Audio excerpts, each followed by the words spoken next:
Warning, the following contains material that may be too disturbing to some people. Descriptions of violence, mature situations, and adult themes. This is intended for mature audiences. Viewer discretion is advised.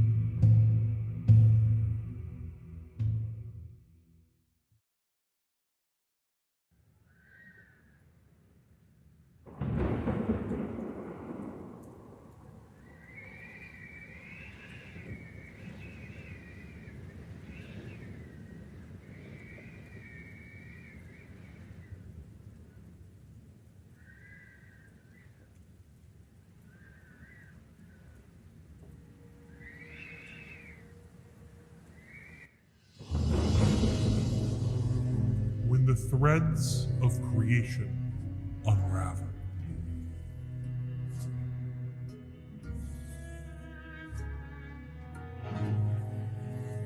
When the sun itself hangs black in the sky.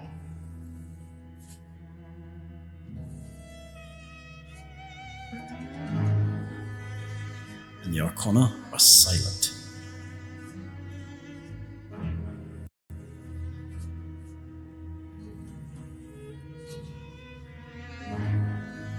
Will you fight for a world that has forgotten you?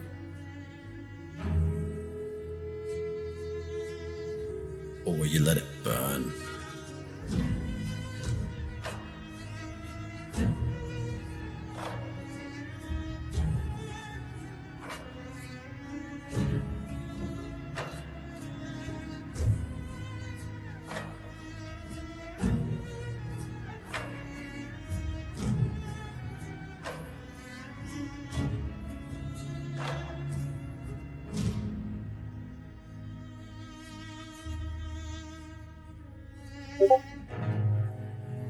The Arcana are lost.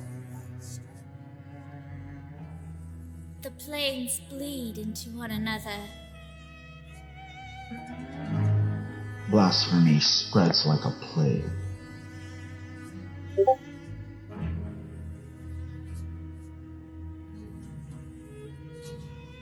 But hey, nothing's truly gone.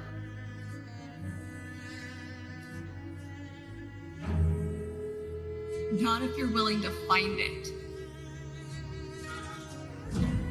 What will you do? Who will you become? Will you resurrect what was lost? Or create something new.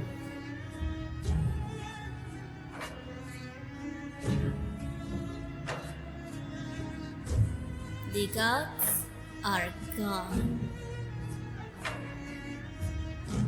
The world is breaking.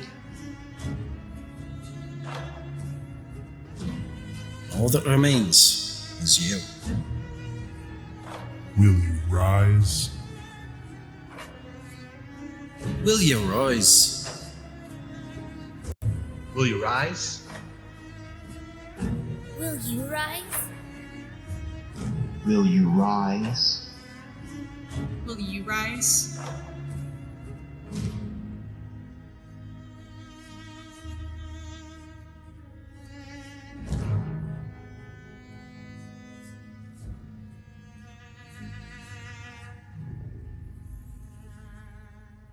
Prepare to weave your own fate.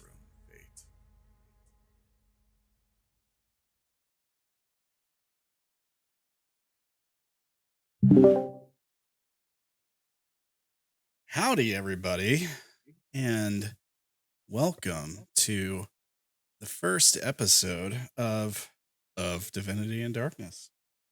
I'm Rambling Man TV, and I'm flanked by these guys.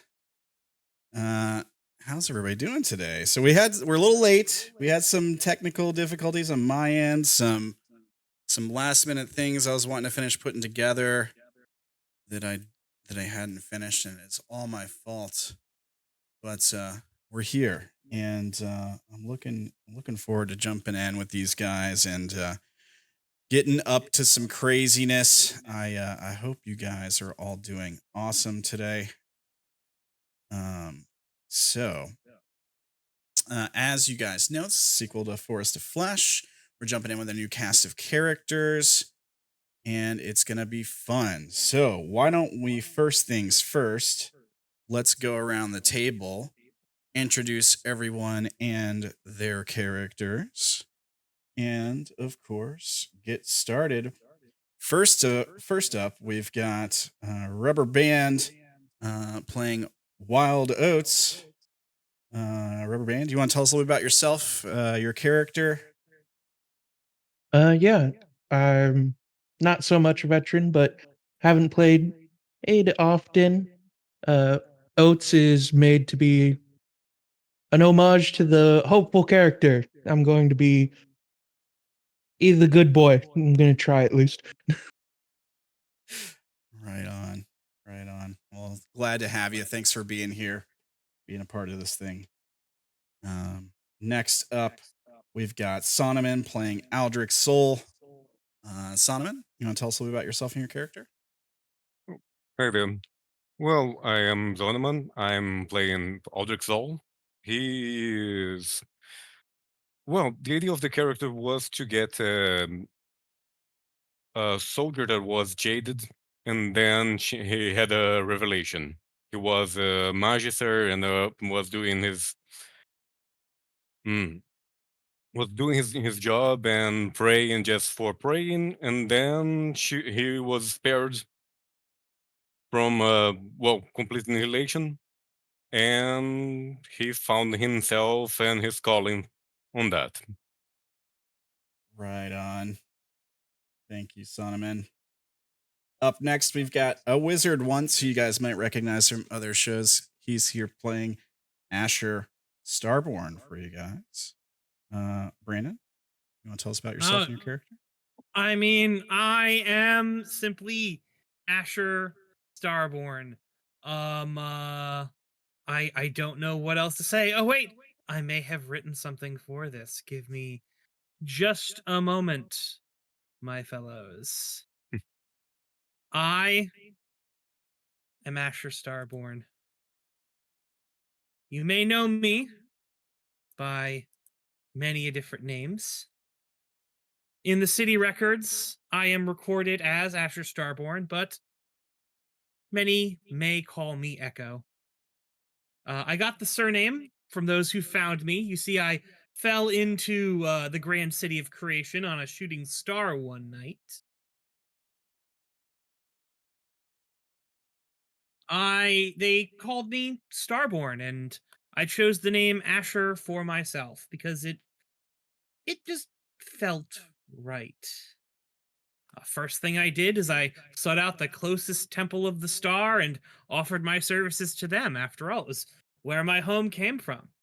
That didn't work out. I didn't have the aptitude for study and contemplation like the holy men, and I may have had a different interest in the divine sisters than they all appreciated. But I found myself drawn to their hymns still. They taught me to play several instruments for the services, and I found I had a talent for that. So when I left to seek the world and find my place in it, I applied my trade through taverns and inns wherever I went. I've been wandering for several months now. At least I believe that's how long it's been. I am Echo the Wanderer. I am sometimes called other things, such as Asher the Unwelcome or him over there, often paired with the one who's done it. When people know that name of mine, I know it's time to seek a new place to wander. All right. Thank you, Brandon. And last but not least, also known as the guy whose token I forgot to update. Sorry, we'll take care of that here in a second. We have, is it Dakin or Dawkin? Dakin. Dakin, right? Okay. Dakin. Dakin playing Medane. Dakin, I guess, for you guys. Yes, I am Medane on Weir. I am. Oh, sorry. On Weir. So my bad. Go ahead. Sorry. Oh, good. I am a follower of the Star. Not that Star. That guy's kind of weird. But I'm a studier of the Star. That guy. Otherwise, I'm fantastically brilliant and otherwise pretty average. Fantastically brilliant and humble. Oh, well, you know, my humble is among the greats. Right on. Thank you, Dakin. All right, first things first, let me fix your token as I knock the rust off here. It's been a little while since I played some D&D. But let's see here. Here we go.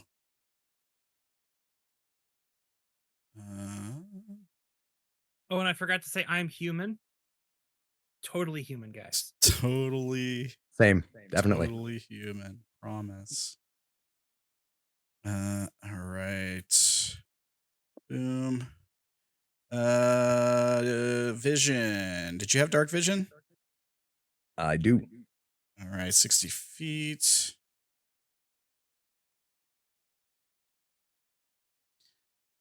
Okay. I think that is fixed. Can everybody see his health bar? The bar, yes, but not the number. Yeah, it's just a green bar. Visible to everyone. That ought to fix it. No, I can see it. Yep. Thank you, sir. All right. Sorry about that. All right. So we are picking up with our brand new fancy game today. All right. Let's jump right in, shall we? All right. So our campaign starts with a shot of a crackling fire. As the camera pans out, we can see that we're inside of a tent. We see yellow cloth for the tent walls and ceiling. We see coins laid out on a table, as well as a badge, a piece of metal with an upside down scimitar on it. As the camera pans out a little bit further, we see an armored hand reach onto the table and clasp the badge and pick it up. The camera follows the hand. Attached to the hand, we see this guy. Aldric, do you want to describe what you look like? Well, Aldric is an unusual dwarf. He looks taller and less stocky than a dwarf, but he has most of the characteristics, the facial features and everything like that.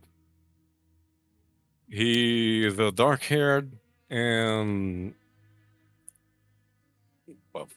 he is clad in a grayish armor. The armor was completely tarnished, but he plans on fixing that in a while. Okay. He is also scarred from the happening that, well, just happened. He has that glowy scar when he casts spells in his face. We see you like put the badge on wherever it is you typically wear it. Gather like a bag, maybe a couple bags sitting in a chair nearby, and start to head towards the entrance of this tent to go outside. When your hand pushes against the cloth and it starts to push it away, We see this bright white light outside. We don't see what is out there, but the camera fades to like this bright white. When it fades back, we see you standing in a desert. The wind blowing, the sands whipping around. We see your head turn back, like maybe you turn around, expecting to see, I don't know, a tent, something, but there's nothing there.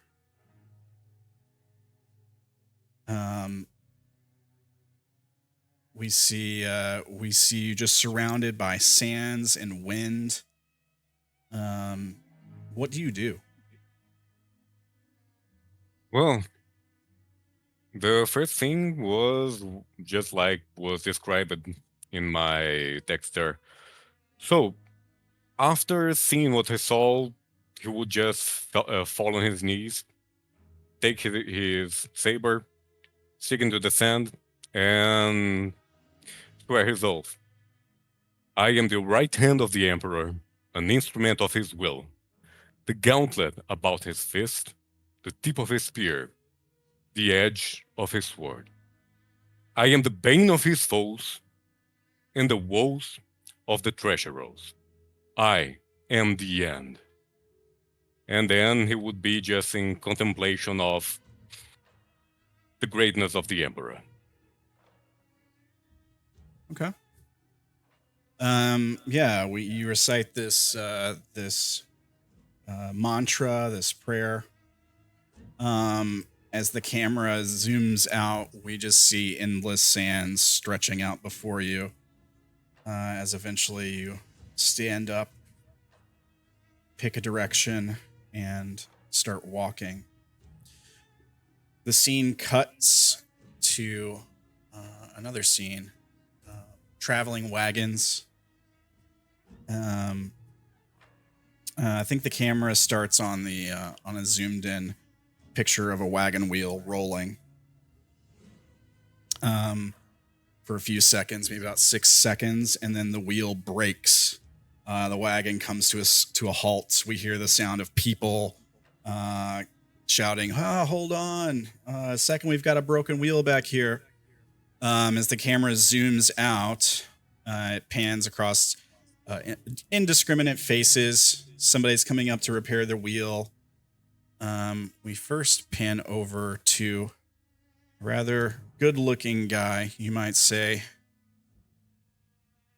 Asher, what do we see you doing as the camera pans across the crowd?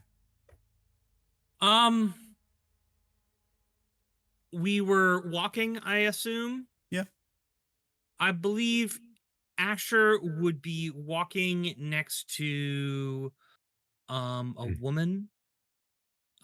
I believe she has dark black hair.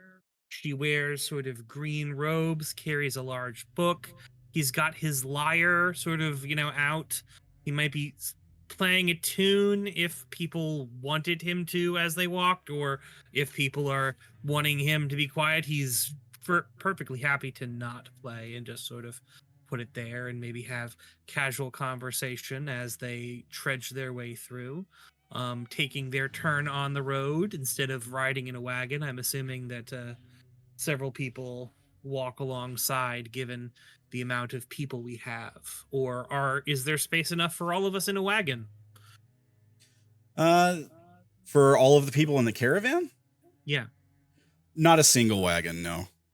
I know, but I'm like in a wagon, given that there are several wagons, would everyone have a spot in that? Or I would say some people probably have to walk.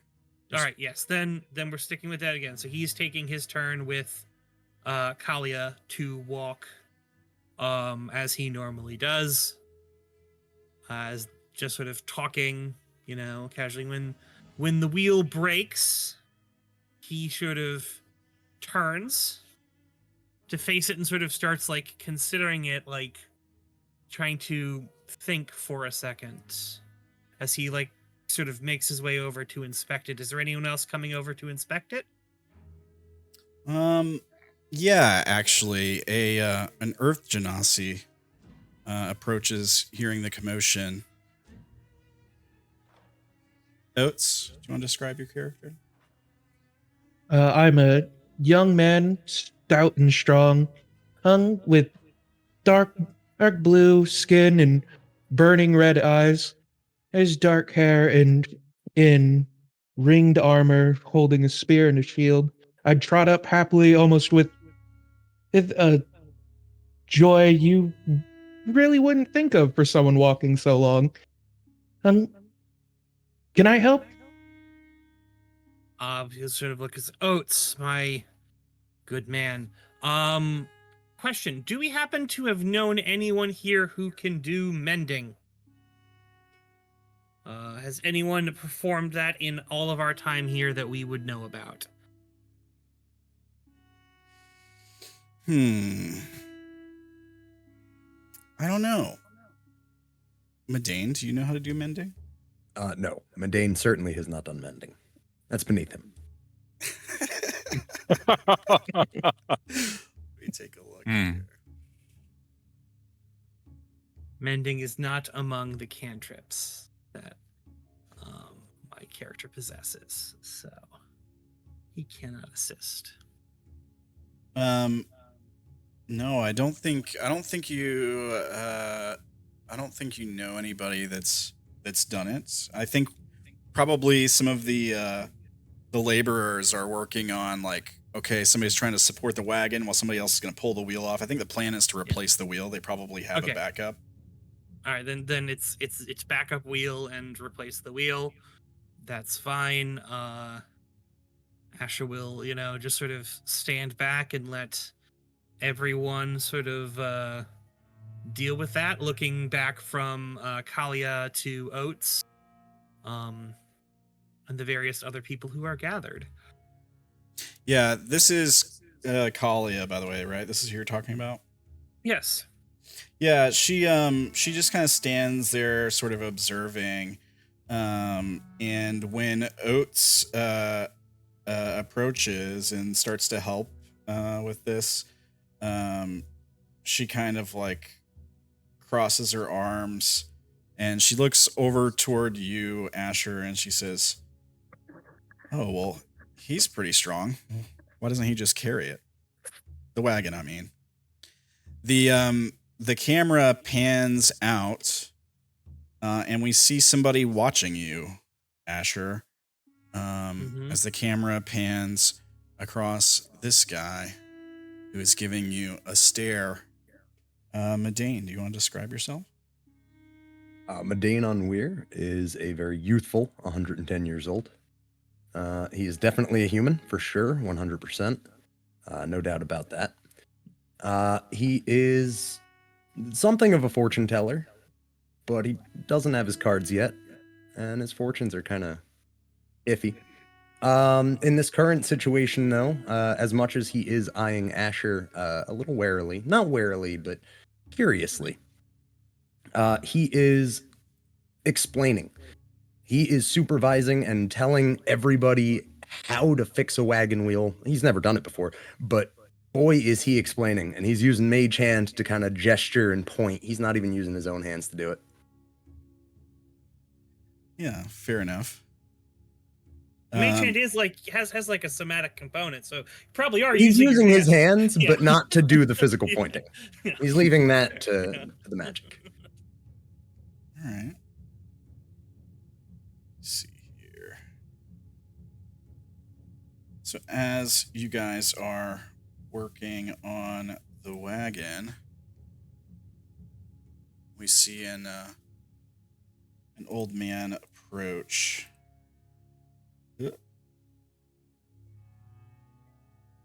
we go.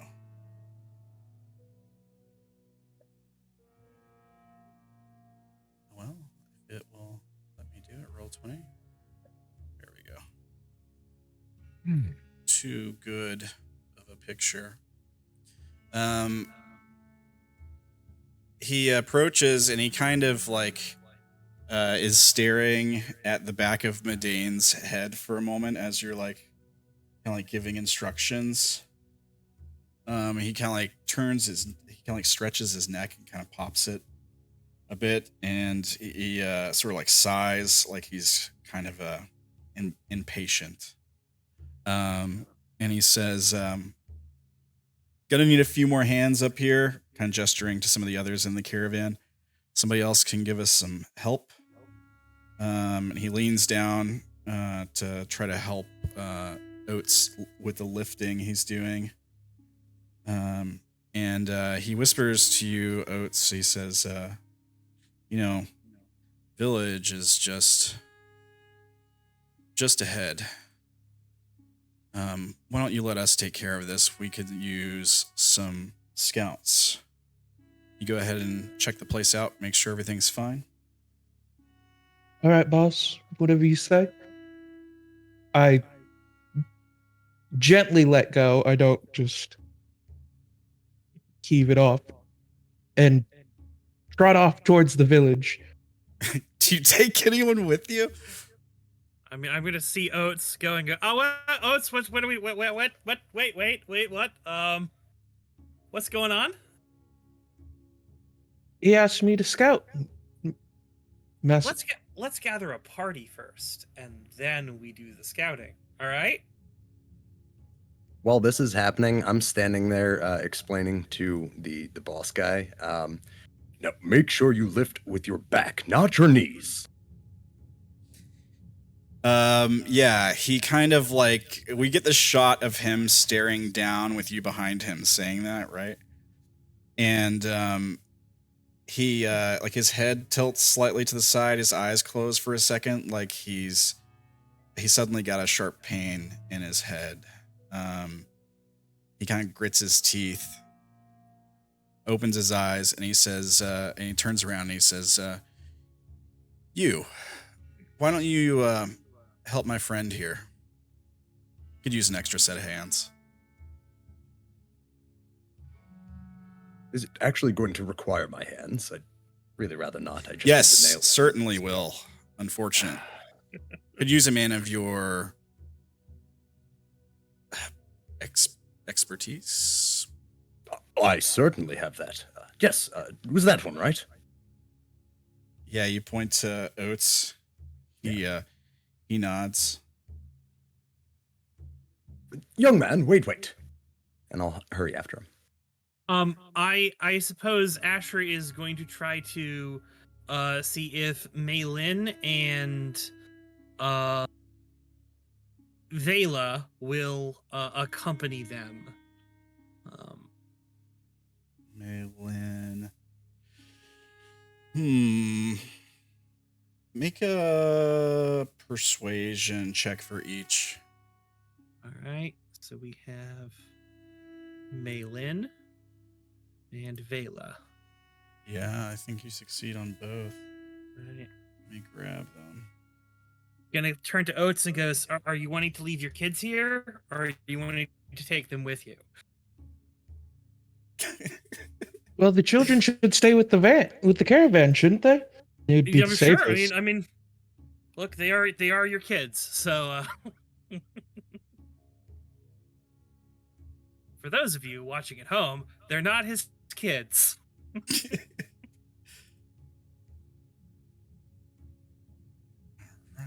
Your insistence that they're mine is odd, but children shouldn't be left unaccompanied.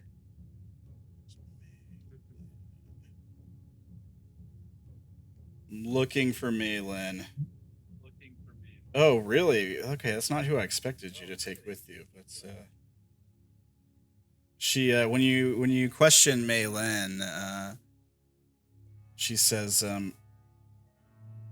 "Are you sure? My talents aren't particularly suited for scouting." So we see this woman I'm in sure like it'll be fine. dancer's garb.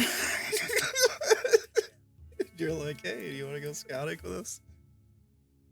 Look, he picked one of them for their talents, and the other one because he doesn't want to leave them behind in case something bad happens. All right? Yeah, fair enough. All right, so here, I'll show you guys a picture of these two here. Whoop. Roll 20 will allow. All right, here we go. So this is Maylin. And this is Vela. Vela, when you ask, just nods. Like, yeah, of course. Here, I will add them to your group here. And we see the group of you set off towards the village. It's not too far ahead. Maybe takes half an hour before you get to the edges of it. And we see the group of you like approaching this village as the camera. One final thing before we go. All Yeah, right. yeah. As we're walking away, is Zhu anywhere to be seen? Hey, Zhu. Hey, Zhu. Which one was The man with no shadow.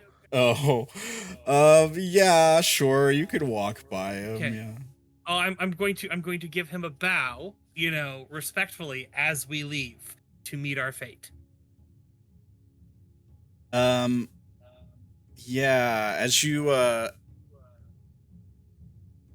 you walk, as you give him a bow, he sort of slightly bows back. And we hear him say very clearly, almost unnervingly so, he repeats what he told you before. He says, everything must end before it can begin. He nods. And here is the guy he's talking about here for the audience. So the camera, we see the group of you walking away and approaching this village. The camera cuts to the same village, but from the other side, as we see this guy approaching. Let me pull you guys onto the village screen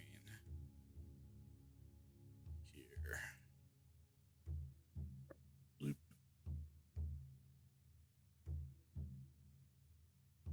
Bloop. First things first. Can everyone make perception checks, please? All right.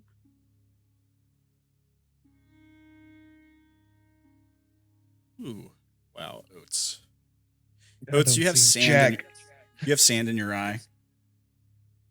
He's crying. He's crying as he's leaving his kids behind, Yeah.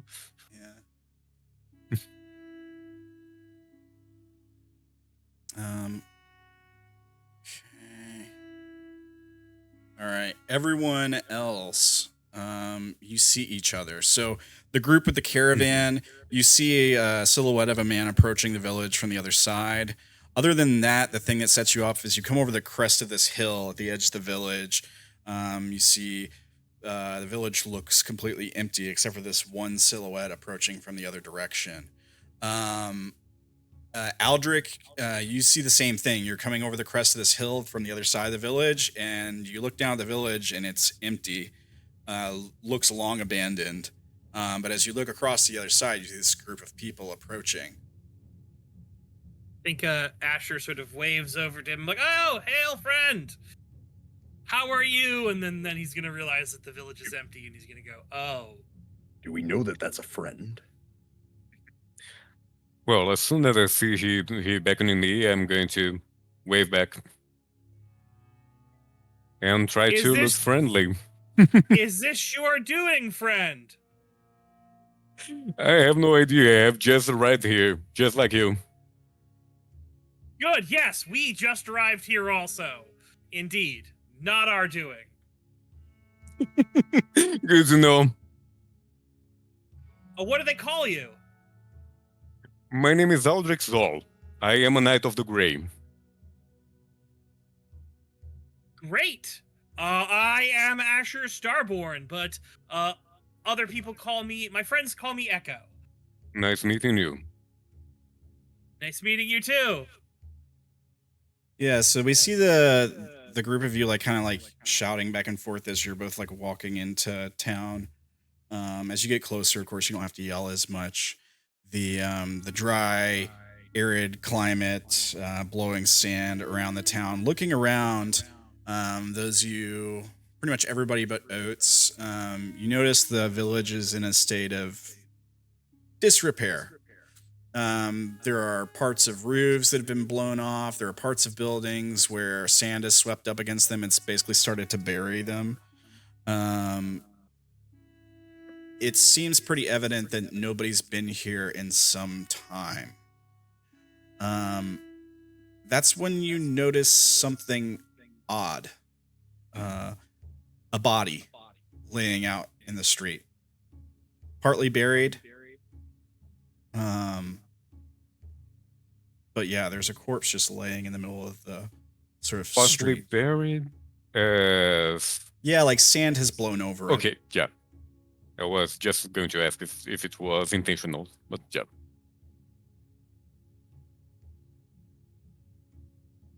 I'm gonna Well- look at the new guy. Go, friend of yours.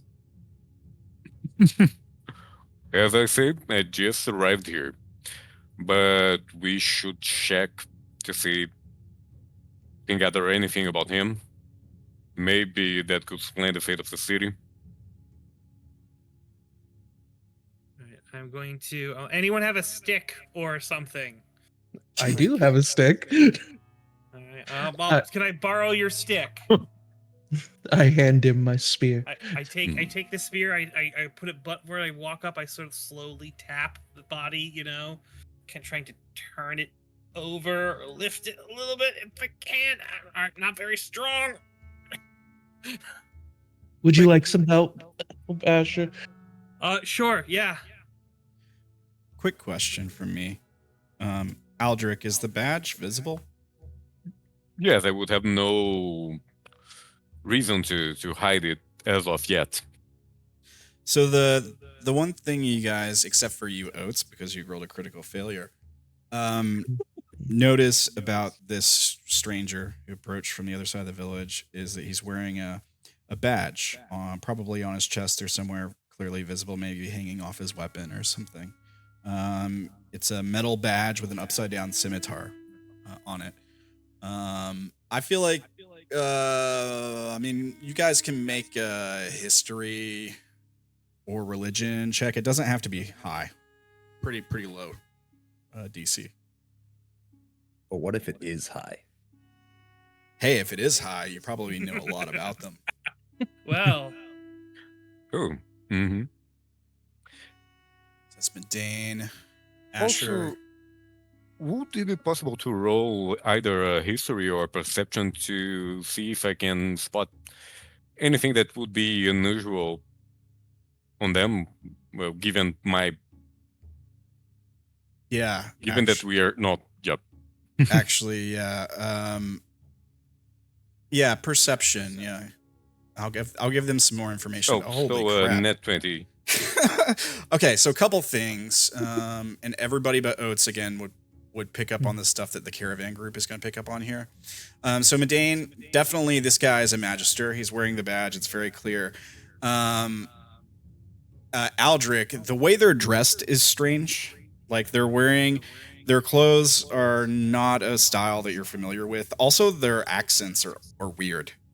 Like Also, pointed ears. Yeah, the pointed ears for sure is very strange. Well, yeah, the pointed ears are pretty strange, Aldric. But the way they speak, it's not a dialect you've really heard before. It's it's a very strange accent to you. Everybody but Oates, the way Aldric speaks is the same. And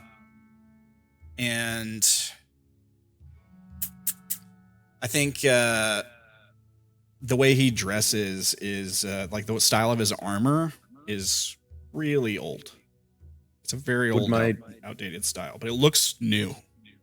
Would my 21 history be able to like kind of ascertain the time frame? Ancient, like the style of his armor, and even like the badge has probably been updated slightly. It's an order of magisters that's probably a few hundred to maybe even a few thousand years old.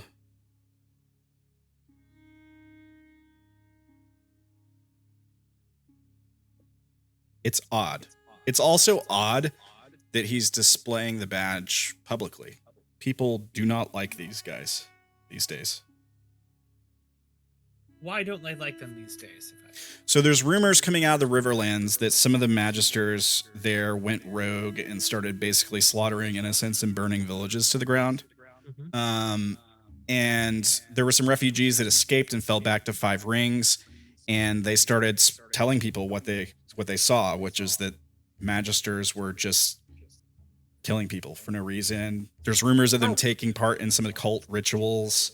How recent was this? Probably within probably about 4 to 6 months ago.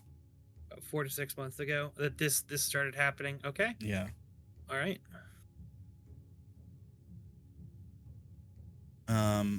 Asher doesn't seem like he's really picked up on this. I rolled low on the history, so you just be like, oh, yeah, sure, it's a badge, you know? Yeah. Is Medane able to put 2 and 2 together on this one and be like, maybe he's not from this time or like similar? you rolled a 21 on your history. He's not, like, the way he's dressed doesn't make sense. His garb is from an ancient time. His badge looks like it's from an ancient time, but at the same time, all of this gear looks pretty new. So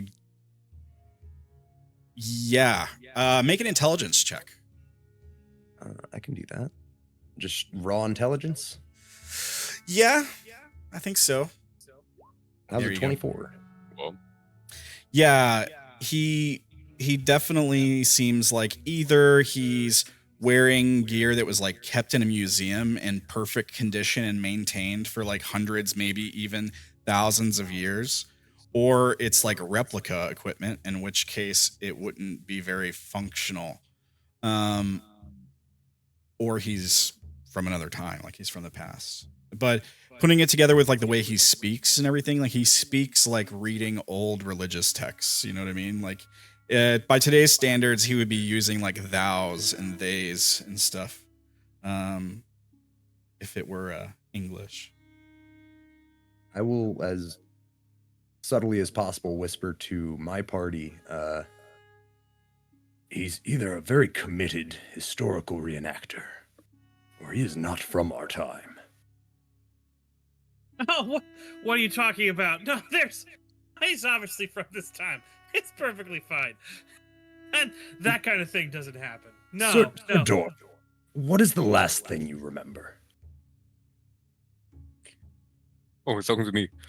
Well, I really wanted to know something about what's happening here. I remember a bright flash, and then I was in the middle of the desert.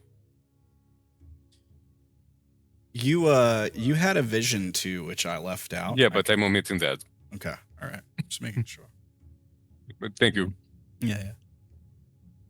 So yeah, he tells you he saw this bright flash, and then suddenly he was in the desert. Oh, we've been traveling. I've seen no flash. Have you, Asher?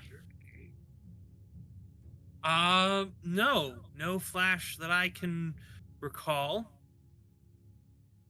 Not Well, anyone recently, though. Well, let's say I travel a lot around these lands, and I have no recollection of desert of this size being anywhere. Can you tell me where we are? We're outside of the city of creation. What? Well, several days out, I would think. That's just not possible. This is a prairie. This should be a prairie. It should be pasture. You might be heat sick, my good friend, because this has always been a desert. Yeah, Vela chimes in. She says 3 days travel, give or take. And she kind of she's like staring down her nose at Aldric, even though she's much shorter. She's probably like 3.5, 4 feet tall. Mm.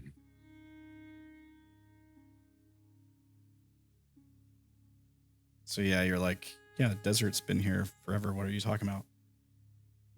Yeah, and Aldric, you have a basic, even with a basic history knowledge, like, doesn't make any sense. There's no desert here. I'm going to go to Kalia and ask if she can check him out to make sure he's not suffering like heat madness or any, what we would call heat stroke. Oh, you took Kalia with you also? Yes, I said I wanted Kalia and the other two. This two, yes, yeah. Not to interject. Greetings, friend. I dug out the corpse. Not sure why you guys wanted it dug out. Oh, thank you. Yeah, we sure have to check on that. Yeah. Yeah, Well, yeah, there you go. I'm gonna go over and sort of like search the corpse, make sure there's nothing. So the corpse is wearing ragged and torn robes. It's been picked clean of anything valuable, so you're not going to find coin or weapons on it. The clothes themselves look like they've been torn in the wind, like as if the person was on the road for a long time.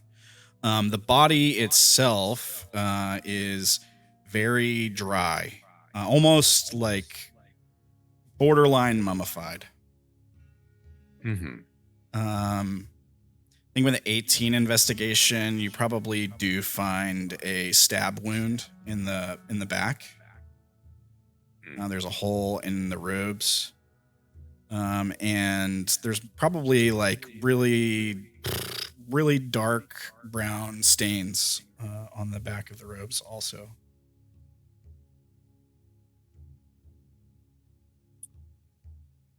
Dark, the color of blood? Like blood that's been sitting there for a long time. Okay. Yeah. It's like a brownish, dried Lower blood back? or Yeah. like yeah, okay.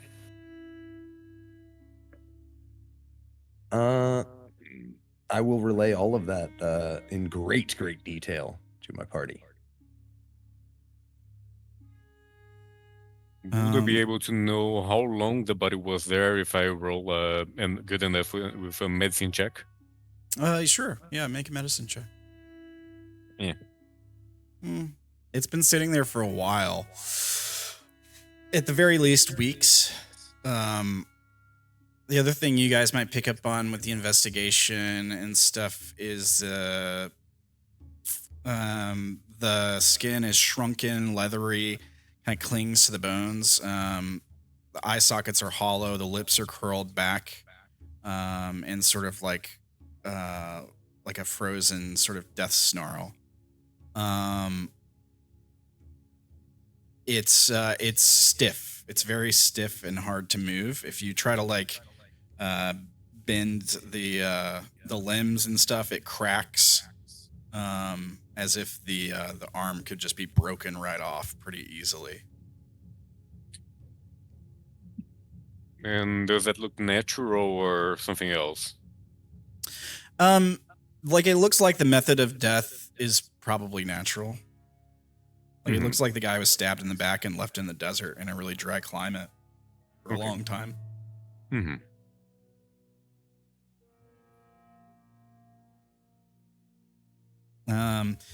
There may be a few missing teeth, maybe even some cracks in the skull from it being scavenged by animals.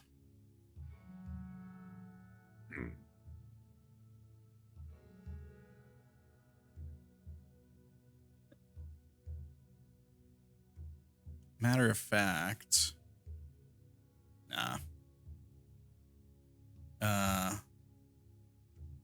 Medane, you don't pick up on this, Aldric, but Medane, you probably notice some light gnawing marks on the parts of the body that were exposed before you dug away the sand that was burying part of it. As if something had been chewing on it recently? Yeah. We We might not be completely alone here, fellows. What do you mean? Something's been eating that bit of jerky there. So we have a deserted town, a man-eating animal of some sort, and a man from the desert. Fantastic.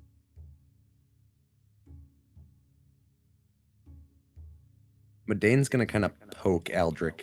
You're not a man-eating monster, are you? No, friend. No, just I'm a crossing eyes and dotting T's. I'm a knight of the Emperor. I haven't Rest been assured. I haven't had a man-eating monster except for that time we found that mystery meat. Can I roll a survival check to see if I can see, like, animal tracks? Absolutely, you can.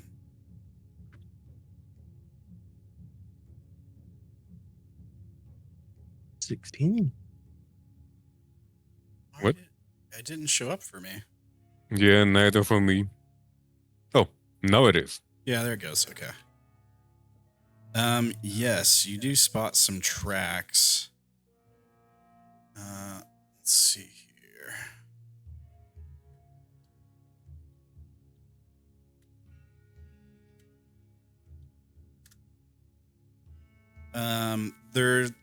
The weird thing you notice right away is that some of the tracks are much bigger than others. But they look sort of canine. Right. So they're roughly oval shaped. There's 4 toe pads, some non-retractable claws visible, and some of the sand prints. The other thing you notice with a 16, because you spot the tracks kind of come up and around the body and then move away further into like the center of the town. Front paws on the tracks look bigger than the hind paws is another thing you notice, which is kind of unusual for a dog or like a wolf. Let me see here.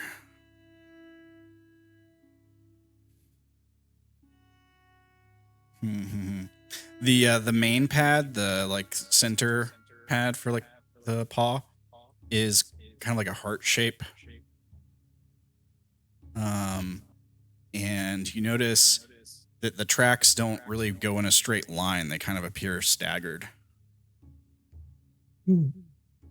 Has anyone ever seen animal tracks like this? I gently circle them. Oh, nature for that? Yeah, you can roll a nature or survival check. It's survival. Oh, and it sucks again. Yeah, assuming that's all the other rolls, you guys aren't really going to garner any more information. I don't think Asher really paying attention to the animal stuff. He doesn't know anything about animals. So Springing up. So, we should go hunt it, but I feel like we should probably leave the ladies behind. Protected, of course. Before we go hunting, should we perhaps check some of the abodes here? There might be other bodies. More evidence. we know it's only one. Also, One what? one of the animals. One thing, creature, monster. No. No. It's definitely several.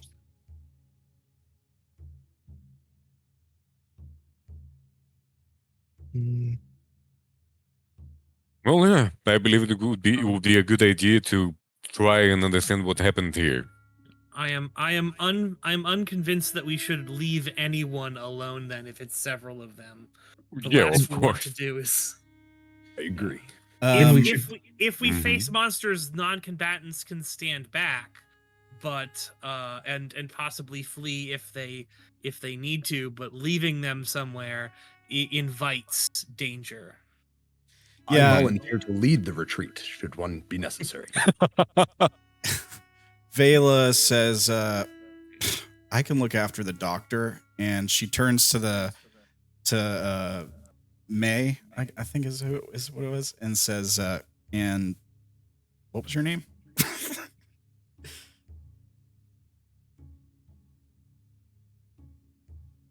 And she kind of like shakes her head. She's like, I can look after them. If you're certain, we can trust. Then I can trust. Then I will trust you. We could also send them back in case we need to bring the other fighters here in case, we die. If we don't return, they should journey on back. We don't want them getting caught in anything there. If, staying here is probably the safest place. The others know where we are. They can show up at any point that they want to. Vela gestures to like a nearby rock, and she says, look, one of the three of us take cover there. And she turns back to the group of you four, and she says, how long do you want us to wait before we get word back to the caravan? If we're not back in, say, an hour, then yeah. She nods. Let me check something here. Just because we can hunt and we can return in an hour and just go still hunting, and then go out again if we need to. We can reset that timer as much as we want. Sure. Roll something here.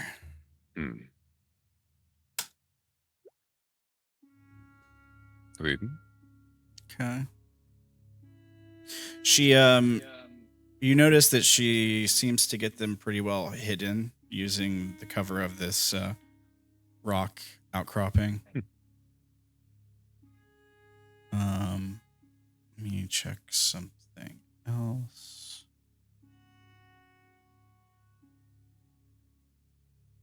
Interesting. All right. So what's the plan? Are you guys going to follow the tracks? Feel like following the tracks would be the most prudent, but we could also sweep the buildings.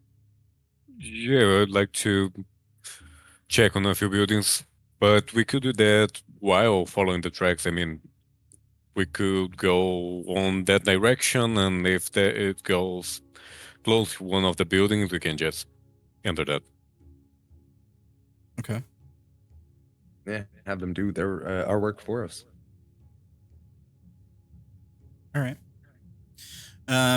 So you guys, the tracks go further into town. They do kind of, like I said, they stagger around, but they mostly go the same direction. Some of the tracks do get closer to some of these buildings where you see like wooden doors left open. Some have fallen off their like hinge. Some of the tracks go up to the edge of some of the buildings and stop before continuing further into town. Do any of you like enter any of the buildings or anything? Asher can poke his head into a few. Yeah. Yeah, I'd say so, but cautiously. Okay. Why don't the two of you make perception checks?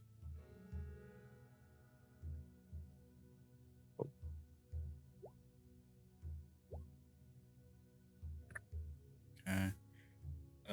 Did you have advantage, Aldric? No, it's an 18. All right. And one second, I'm getting. You wanted perception and what else? That's it. Checking a building out. Okay. Okay. The main thing you notice when any of the buildings you pop your head in, you don't really see anything of value. Like if you see like a cupboard, maybe some storage areas, like all the drawers would be pulled out. There's nothing in them. Some of the drawers probably are yanked out and just like laying on the ground. Tables are knocked over. He's gonna make like the sign of the star, like whisper a little prayer for whoever was here, you know, just like may they be blessed and may they be continuing on in their journey. Aldric, you do notice same thing in the building you check out as you guys walk by, but there's something else, like drag marks. They lead from the inside of the building out. Kind of like some scrapes in the wood. All right. So,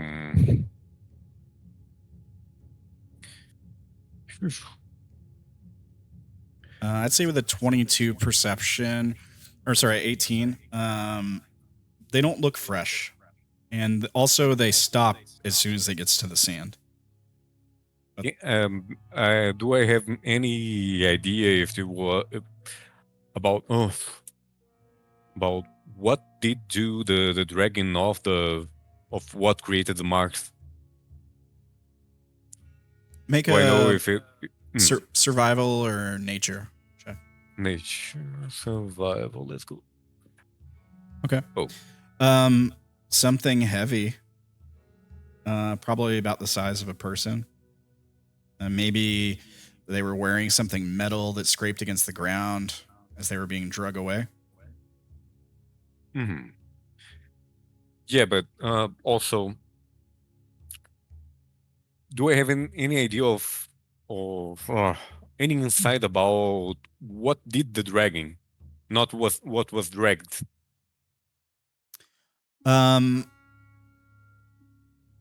Yeah, you see another brown stain on the floor near one of the doorways, where the dragging marks are.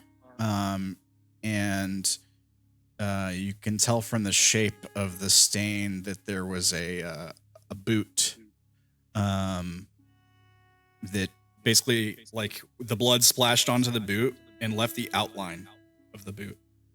So I can surmise that it was a human dragging a human. Can't really tell the race, but probably one of the mortal races. Humanoid. Yeah.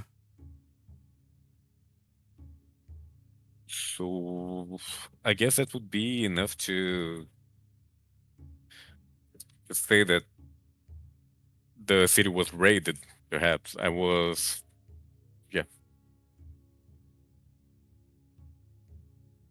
So yeah, I would convey that to the rest of the group. So, well, I believe thieves or something like that raided this place. You see that drag marks? You see that blood stain on that boot print? Not thieves, bandits. Of course, yes. So we might have bandits, monsters, or monsters that ate bandits. Joy. Or monsters with bandits. Oh.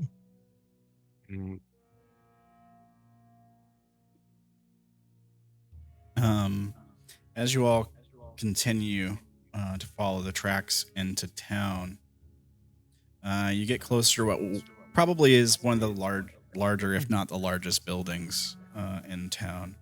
Is like the inn area, presumably. There's no like sign, swinging wooden sign that would indicate like the name of the establishment or anything. It's much too small for that. But yeah, the tracks definitely lead this way.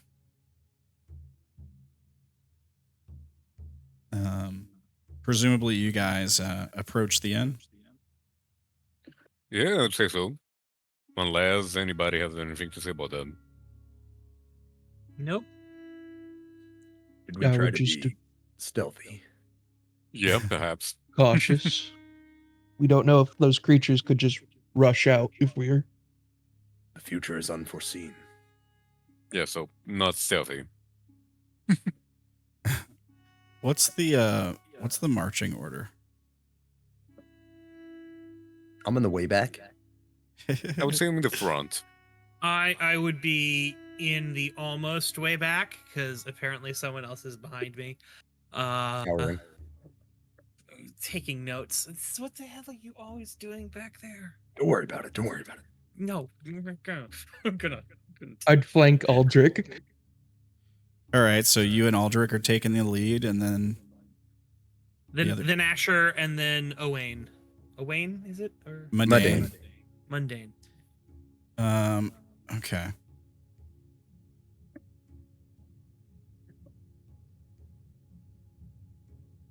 All right. Here we'll put you guys here, approaching from this direction, and what's y'all's passive perceptions? 16. Okay. 11. 13. Okay. And we got one more. 16, 10. 11, 7? 13 and 10, I think, were the last two. Sorry. Had a hard time hearing you there. All right. So everybody is aware of a strange sound coming from up ahead. So the sort of inn area consists of several buildings sort of gathered together, surrounded by this wooden fence that you kind of see all throughout town. These sort of rickety wooden fences. You can hear the sound of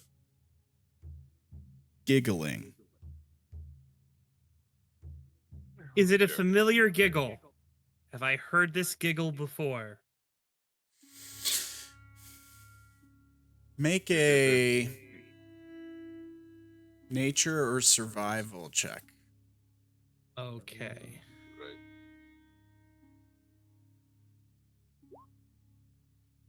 7. So it's not a familiar giggle, all right?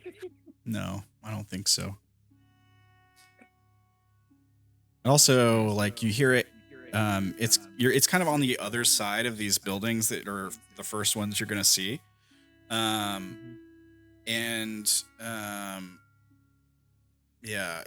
it sounds like there's more than one of them, but that's really about all you can tell. And do you hear that inside of the building or around it? Make a perception roll. All right. It sounds like it's probably coming from around the other side of this building. Here. I think I would make a hand sign showing that we stop and then pointing to the other, going around the building.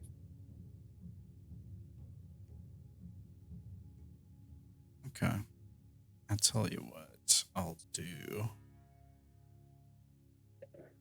I'll just bring you guys over here.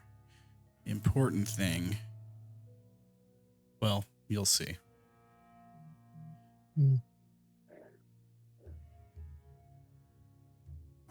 Is it not visible for you guys?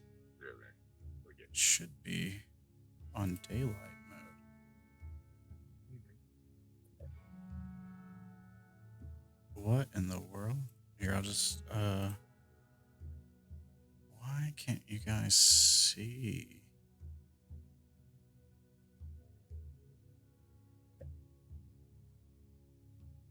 You guys can't see anything? I can see everything Yeah. except for what's behind the buildings. Yeah. Oh, I know what's going on. I can't see because I get it. Let me fix this really quick. You don't have vision. Yeah, I got to program your sheets where I can see through them. Your Yes. characters. Here, I'll fix that really quick. It'll take a second.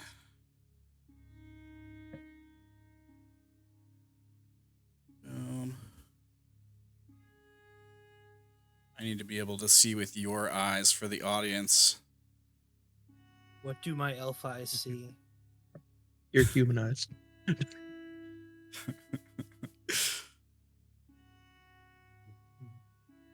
Like completely normal human eyes that see in the dark. You're totally average, totally normal human light receptors. Here we go. All right. So, as you're approaching these buildings, you see a bunch of like debris laying outside. Some of them, like empty barrels and boxes, some broken open. Basically a bunch of useless garbage laying outside a bunch of these buildings. Some of again, it continues with the theme where a lot of these buildings have not been maintained for some time. So you might have some walls that have started to fall down, roofs that have started to collapse, that sort of thing. The inn itself is presumably going to be to the southwest on the other side of this first. Was it that thing? Yeah, basically that's the direction. Okay, right. Yeah. So should we start walking or are you going to? You guys are free to move around. All right. I guess I'm going around here. Oh, saw them. Yeah. As you come around the Do corner, they see me? You rolled a stealth, right? What was your roll? 10. Yeah, they see you. Like you come around the corner and you see them, like some of them are just like laying out on the warm stone, stretching. The big one is chewing on a bone. And as soon as you come around the corner, it looks up at you and growls. Starts to stand up. The others react to the first one, right? So they also gets their attention. They look towards the noise they growling they hear, and then they look in your direction and they spot you. The hair on their back stands up as they start to the big one lowers its head and kind of it's growling and snarling as it starts to approach slowly. The other two follow it. We should probably back up. Yeah, it yelps and barks, and starts to move a bit faster. I am Of course, so I'm checking readying- into everybody what's happening here. Readying an action once everyone's I can see is within We roll initiative? range. I tell you what you can do is you're gonna roll initiative. So here's how it works, guys. Our first combat here. So you'll click your token and then you'll click the initiative button on your sheet. I click on my token and on my sheets. Oh, nice.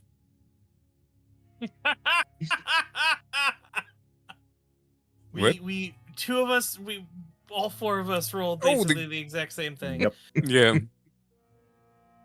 Mine. Okay. My first one rolled in secret. But I'll just roll again and change it to what I rolled. The audience can see what I rolled, Sure. even with it being in secret. The second one I need to roll, I'll just roll like that. Yeah, no problem anyway. So let me roll this one so that it shows up on the turn order where you can actually see it, and then I'll change it to the 5 that he actually rolled.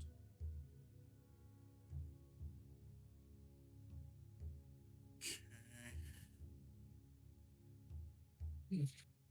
That should do that. Okay. Let me just make sure they don't have any bullshit that would like give them advantage on initiative or anything. I don't think they do.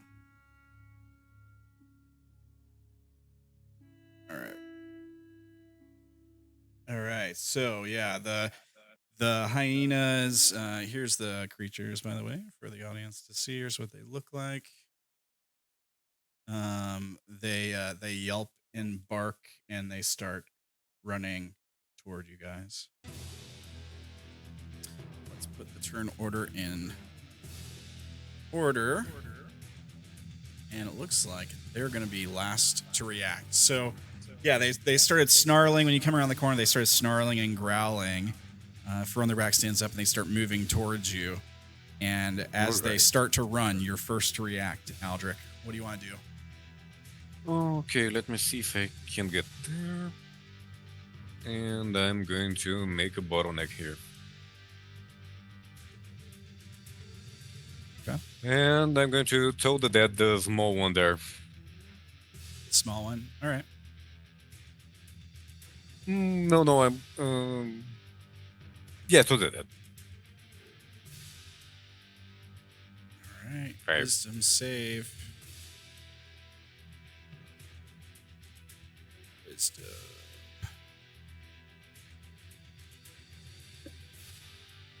It's a 10. That's a fail. It takes how much damage? 5 damage, if it has no damage. All right. He dies. Already? Okay. I'm grateful for that. For the Emperor. Yeah, so like, what does it look like when you cast Toll the Dead with the Emperor's magic? I will say that first there is silence, and then we see, we hear a whole, the whole ensemble of a cathedral chiming. Okay. And this thing, does it just like drop dead? Do we see like the life force drawn from it? Like, I would say it would look like as if it was hit by a hammer.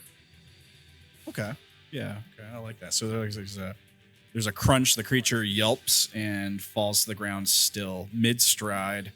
It slides a couple feet. Okay. Is that your turn? Yeah, I can't do anything more. All right. Oats. All right. See if I can. All right. I join Aldric in the bottleneck and raise my shield and lower my spear, ready to catch any of the hyenas rushing towards us. Nice. All right. And that's my turn. All right.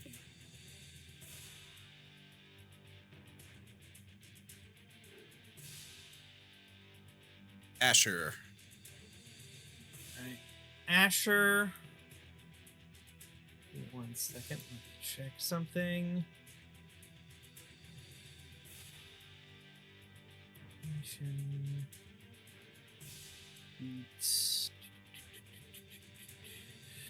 Yeah. Alright. So Asher is going to move up here, which should be 60 feet to that thing. And sort of pull out his lyre as he starts, strumming a little tune. And in the air, he sort of reaches into a pouch. Actually, no, he doesn't reach into a pouch. He sort of, as he's making his, playing his instrument, he glares at the large hyena and says in a sort of echoing voice, "Turn back now and save your pride if you ever have any left inside." And it needs to make a I believe that is a wisdom saving throw. Sure. Can you click the spell so it links it in the chat? Yep.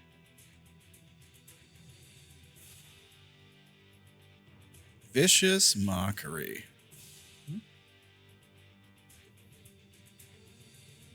All right. wisdom save from the big one.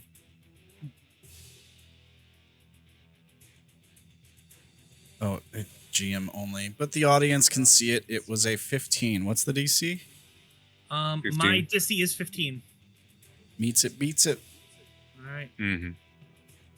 Oh well, almost done that. But as the other things that goes, he sort of plays a little tune and goes to Otto and he says, Oates, kick its ass. You have bardic inspiration. Nice. Nice. Right on. So we can mark Oates with that. What would you like the color of your bardic inspiration to be? Pink. All right. There we go. All right. Medane. Medane will move up next to Asher, and that should be 60 feet there. His eyes are going to glow blue, white, and yellow. And he's going to attempt a mind sliver on the big guy. All right. Need an intelligence save. Intelligence save. Probably not something they're very good at since they're animals, right? One hopes. As a 2. All right, so he takes 5 psychic and subtracts 1 from his next saving throw before the end of my next turn. All right, minus 5. And I'll give him a mark. That would be good for... I'll put the broken shield as a indicator that this next save is a -1. Make sure to remind me, just in case. Yeah, absolutely. And with my last 5 feet of movement, I hide behind Asher. All right. All right. Now it's their turn.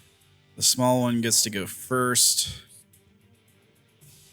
He has quite a lot of movement.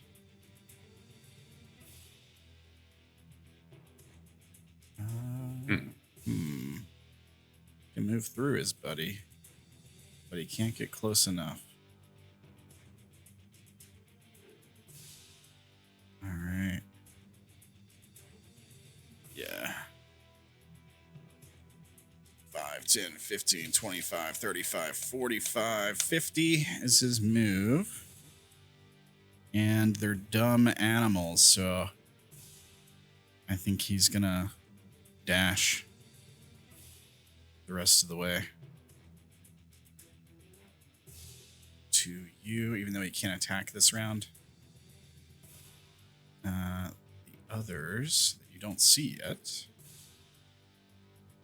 10, 15, 20. Did you already get an action notes? No, I should have, but Yep, but it's okay. It's your first turn in the game. I'll allow you to say you readied an action. Next time, from now on, though, you got to make sure you say it. Okay. all right. I poke at the little one when it runs up to us. Yes, use a reaction to make an attack on it. Go ahead. Remember the inspiration. That's damage. I need. Yeah, the bardic inspiration. It's a D4. Well, you did If you want to use it. If you want to use it. Oh, yeah. You don't have to. What do I click to roll attack in the sheet? This is the. Let me Oh, take it's the name of the weapon would be Okay. enough. That is correct. Yeah. Oh, Okay, so okay. no need. How did you roll? How do you Whoa. have a +10? You should not have a Yeah. +10 at level 1.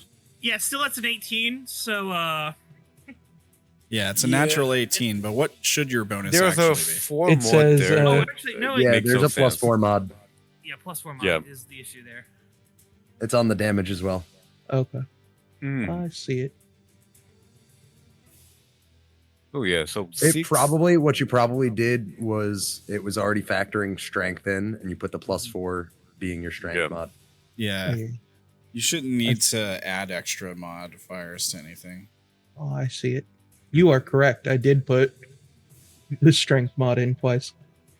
All right, so The damage should be 6 then? Yeah, and the roll of 22.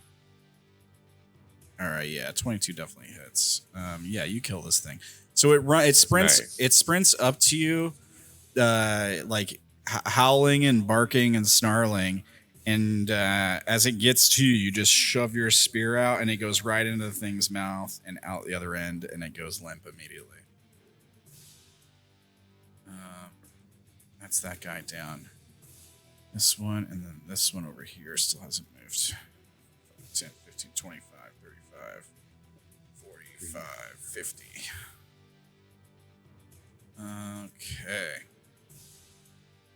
And that is those guys' turn. Then the big one gets to go.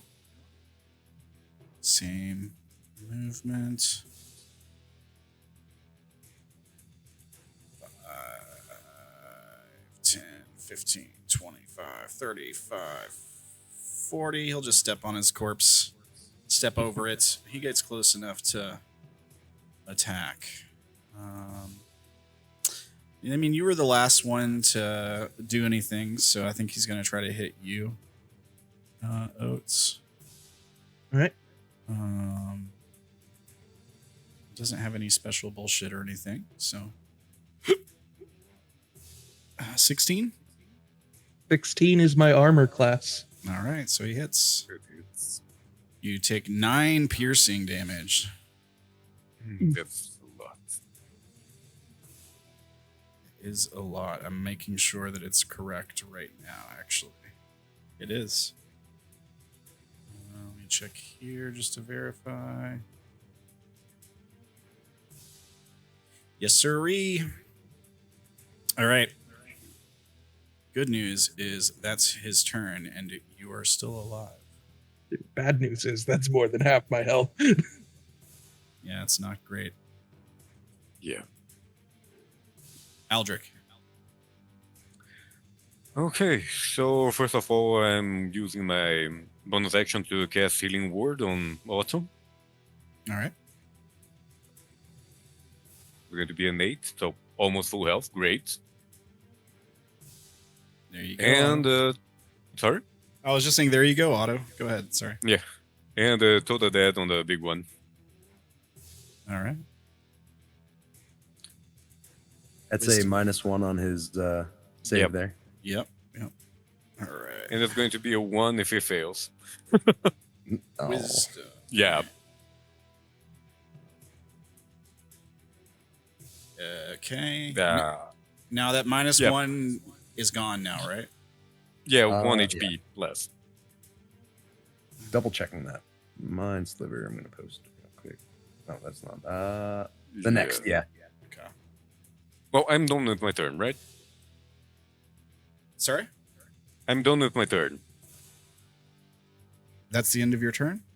Oh, maybe I can get here. Oh, okay. Yeah, you're going to go to the other side of him? All right. Yeah. Good move. All right. And so he only lost 1 HP for that? Ugh. Yeah. All right. All right. Oates, you're up. All right. I will retrieve my spear from the dead hyena and jab at the large one, gnawing at my arm.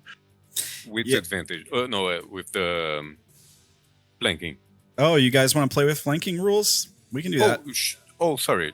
Well, I however think you I've want got that. I've got flanking in my games. That's what you're used to there, son. It's yeah, fine. It's sorry. fine. If the players all agree, we can play with flanking rules. Just keep in mind that means I can do it to you also. Of course. Oh, for sure. Okay. Are we playing it as advantage or as like a plus? I think it's advantage. Isn't that how it works? In 5e, flanking would be you get advantage on the attack. They have gotten rid of the situational +2. See, I do the +2 in my games. Oh, okay. I've never played that way. That's 3.5 way. Oh, maybe. Well, then maybe I have, but it's been years and years since I played 3.5. All right. So, Oates, you get advantage. Nice.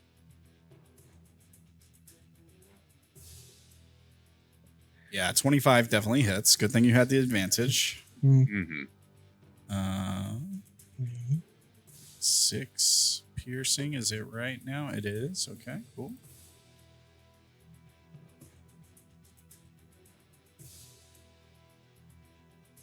All right.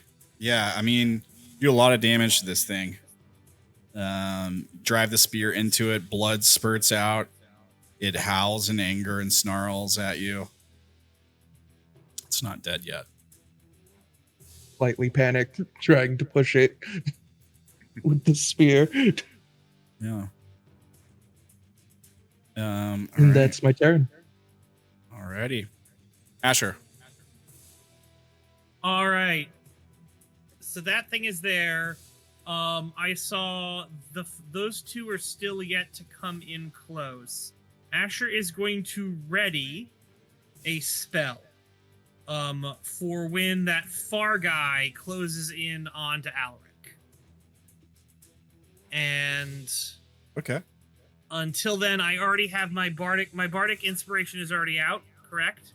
It's not been used? Correct. Yeah. The one you gave to Oates has. Can't give a second one. Okay. Because I believe it's only once when you do that. Mm-hmm. Yes. No,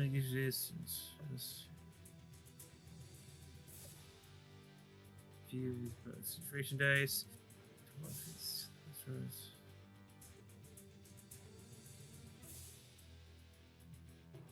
Oh, is it actually? Let me post it here.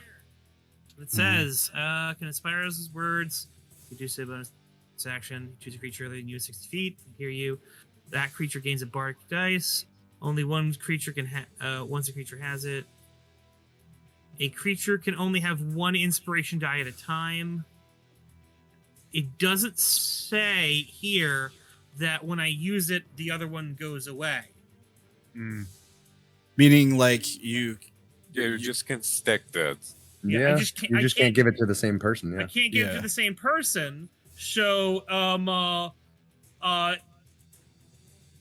your Asher is sort of like playing with his heart. He goes, Aldric, I have a plan. Draw them together.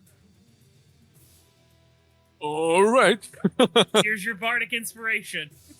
Wait. Yeah.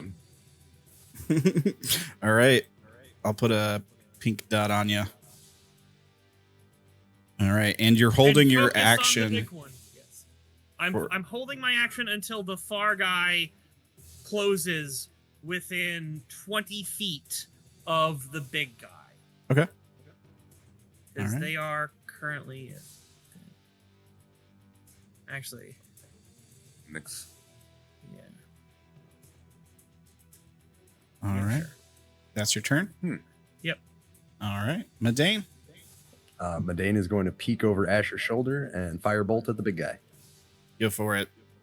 16 hits. Nice. Another 5. Yeah, you burn off a significant portion of its fur. Oh, that smells terrible. There we go. All right. Is that your turn? Yeah. All right. Little guys go first. Let's see here. I think they can close the distance. First guy definitely can. And he's going to go here. And advantage? Yeah, he'll have advantage for flanking. Second guy. Move the second guy first before. Just want to make sure. All right. I'm going to say as soon as the second guy goes, I'm doing a thing. Yeah. So which square does he get to before you do the thing? 5, 10, 15. If he can get up to right onto Aldric. Right. It's fine. Okay. All right. I think I got so Asher with his lyre out.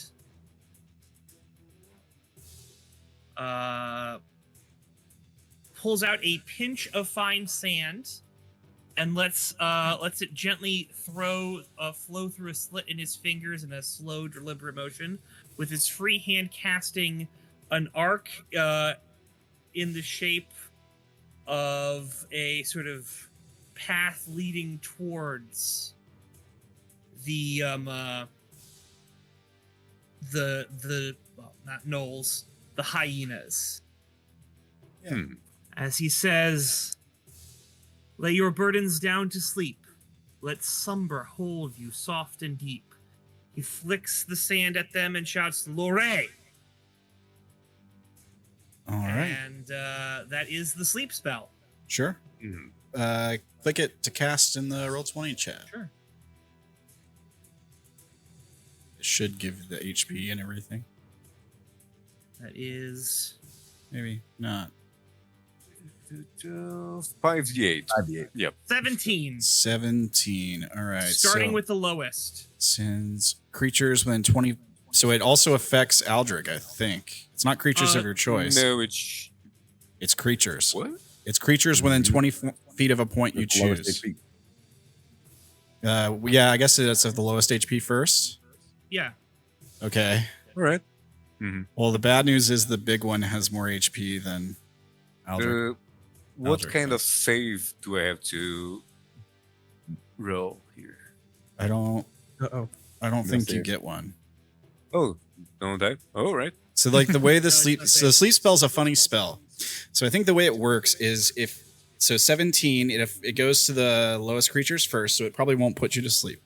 But the way it works is it starts on the lowest HP creature and you start expending the points, the 17 damage. If it lowers their HP to 0, they fall asleep, right? I think if it's more than their HP. Starting creature lowest current hit, each creature affected by the spell falls unconscious. Oh yeah, because I just saw the 15 save DC down there, but yep. That's just on all the spells when it's Yeah. posted at the Right, yep. spell book. Okay. Starting creature has each creature is affected by the spell falls unconscious. Oh, good thing that I have 14 Subtract HP, so- each creature's hit points from the total before moving on to the creature. Okay. So these little guys have only 5 HP. So 17 gets reduced to 12. It puts the first guy to sleep. I'll put some Z's on him. There we go. Second guy, 5 HP. It reduces 12 to 7. Falls asleep. And the 7 does nothing to me. Correct. Yeah, it's not enough. It's not more than your max HP. So it does nothing to you. You don't take damage or anything like that. But yeah, the two in front of you just like they go from snarling and yelping and making this creepy laughing sound to just like yawning, and then they pass out on the ground. So snarling to snoring. Yeah. Asher sort of plays a little flourish, takes a little bow, and then draws his rapier. All right. So they can't do anything on their turn. They don't get any saves or anything, do they? Nope. No, they're out for a minute. All right, so their turn gets skipped. The big one, they're not smart enough to like try to shake each other awake or anything like that. Big one, the last person to do anything to it out of the two of you was Oates, I think. So it's going to attack Oates. Not again. Aldric didn't do anything to it, if I recall, right? I did 1 damage. Okay. Oh, that's right. But Oates went after you and stabbed it? Why did Yeah. you? Yeah. The question is, why did you take the lower number of those 2 damage rolls? Oh, because one was a D12 and the other was a D8. The D12 is only when he hits. Yeah, so with okay. Toll the Dead, one of the rolls is for if Is- they succeed, yeah. one's for if they fail. Yeah. No. No. One is if they're damaged. Oh, yeah. Yeah. Okay. Gotcha. Yeah. Yeah, sorry. Okay. Okay, so Oates, here comes the attack. It's a 17, Yeah. 13 piercing damage. And I'm down. All right. This thing bites into you, Oates. Maybe it gets around the armor, its teeth. It's so big, maybe its teeth go between the plates or onto your neck or an exposed bit of skin. It shakes you as you go limp in its grasp and fall to the ground. You're not dead yet, but you're unconscious. Good that my turn is before yours. So, Aldric. did I go? Yeah, you're up. Okay. So same thing as last turn. So level 1, 5 Alright. HP, Oats. Yeah, Oates, you snap to. You come back to. You felt like you drifted off or blacked out there for a second. But yeah, this thing is just pulled back its jaws from you, blood dripping from its teeth. It's still snarling. Okay, and so the dead. All right, wisdom Please save. fail. They aren't super wise. Oh, but just wise enough. He passed. And I do nothing. That's it. All right, Oates. Blinking back from unconsciousness, I panic and stab it again. Yeah. Now in total fight or flight. Understandable. Yeah, you definitely hit. Good shot. Another Nice. 9. He's not looking so hot. He's definitely bloodied. As you pull the spear out, you can tell that he's like really wounded. He's limping. He's part of his one side is burned pretty severely. A lot of blood on the ground beneath him. Like howls in pain. Is that your turn?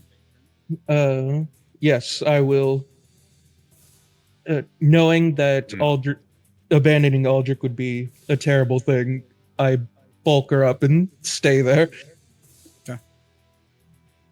Well, I would have no problem if you abandoning me, but I wouldn't like you to get a Attack of opportunity. Yeah, that one. Yeah, that would be bad. Mm. All right, Asher, you're up.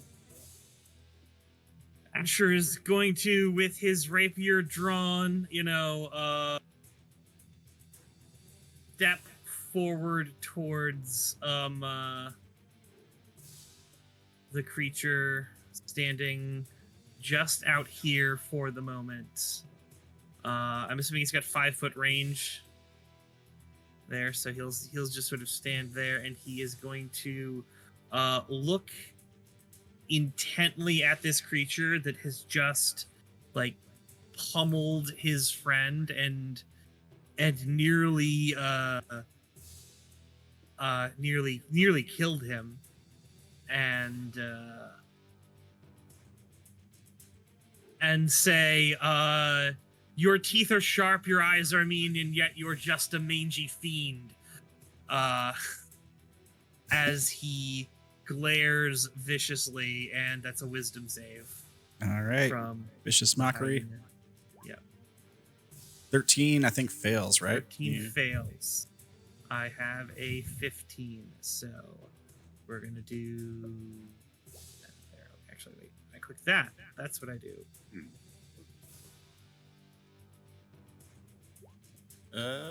You had it right before, I think, the first time you did it. Where's the damage roll that I do with it? Yeah, it's a 1d4. It might be in your attack list. Yeah, probably. Yeah. Oh yeah, 1d4. I think you did it right the first time. 4 Oh, damage. You did it right. All right, Yes. 4 And damage. He has a disadvantage on his next attack roll. Awesome. Oh, excellent. That's going to be handy for sure. Yep. Let me put disadvantage. What would be good for disadvantage? I should Do this say one. he ends this disadvantage by saying, gesturing at him with his hand and saying, Nikale Tyleka. Somehow, He's speaking weird words that you guys probably have never heard before. somehow the beast is distracted and insulted by what you've said to it. All right. Good turn. Modane.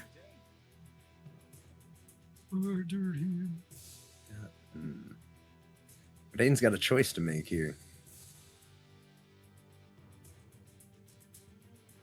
he's gonna do the character thing.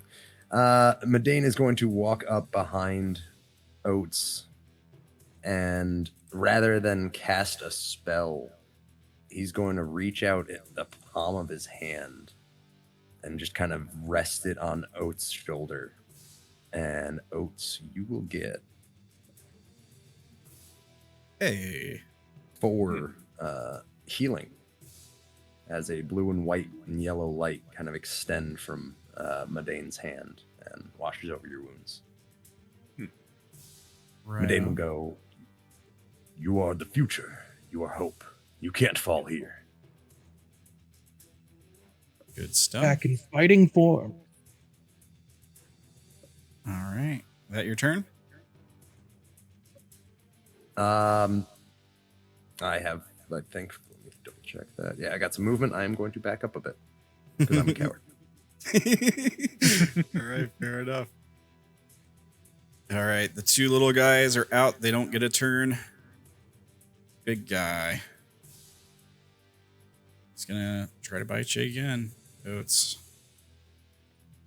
Now he has disadvantage this time, right? Yeah. Yep. 14. Thankfully. Yes. The armor finally worked. Yeah, the jaws try to clamp down on you again, but this time they can't find purchase. They slip from the metal as it snarls in frustration, spit and drool flung all over the armor. It can't find a good way to bite down on you this time. That's his turn. Aldric. All right. Let's try it again. Yeah. All right, wisdom save.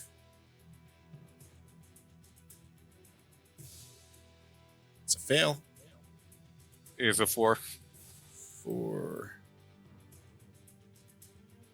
All right.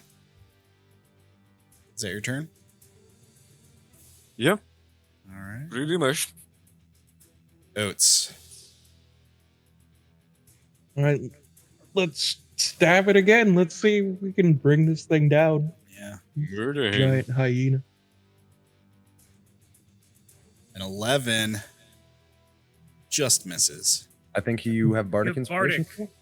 Yeah, roll that. Yeah. You still have that Bardic Inspiration. Yeah. Go for it. 1d6, right? 6, yes. 1d6? Oh, Yeah. wrong thing. Gosh. 1d. Wait, he also has advantage on the roll. Oh, yes. Well, he rolled an 11 and an That's probably 8. in it. Oh, You- Yeah. 11 or an 8. Yeah, 11 with advantage. All right, so That- 11 with advantage. If you do slash roll space 1d6, that should do it. Yeah. There we go. I got the R in the wrong place. You good? 14 hits. Yeah, 14 hits. Yeah. Oh, great. No damage? 10. Nice. All That's right. max. Full damage. Yeah, you drive the spear into this thing in the neck. It howls in pain. You pull the spear out. Blood is just gushing all over the ground from this neck wound, this grievous neck wound you just gave it. It's on its last legs. It's starting to stumble. It's just barely hanging in there, kept alive only by the rage and anger and desire to kill you. Is that your turn? Yes, that's my turn. And the feeling's mutual with the stupid hyena. Right on. Asher. Asher is going to look at this thing and in rage just die, you mangy dog. Nikate Taileka. Vicious mockery on this thing again. Wisdom save. 14? Fails, right? 14 fails. All right. Roll damage.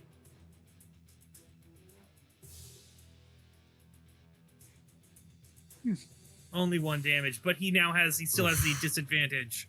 That's true. Yeah. Yeah. All right. I'll keep the disadvantage on him. Assuming that's your turn. Medane, you're up. Medane's going to start his turn by kind of looking at Asher and making a mental note to write down stuff about his weird casting. So Asher probably feels eyes intent on the back. Yeah, no, you are always standing behind me. Like, it's a thing. I'm the back line. Don't worry about it. And then Medane is going to fire roll. 14. 14 hits. For 4. 4 fire damage. It's not quite enough to put it down, unfortunately. Very close, though. As you burn this thing's snout and eyes, the vicious mockery has blood pouring out of its nose and ears. You're pretty sure you just blinded this thing. It's just barely hanging on as it coughs the soot out from being blasted in the face with fire. Is that your turn? Yes. All right. Little ones don't get to go. Big one probably gets one more turn. And yeah, it's going to attack Oates. Which did a lot of damage to it, so. Disadvantage? It's disadvantage, yeah. Ooh, 17. Doesn't matter. You got me.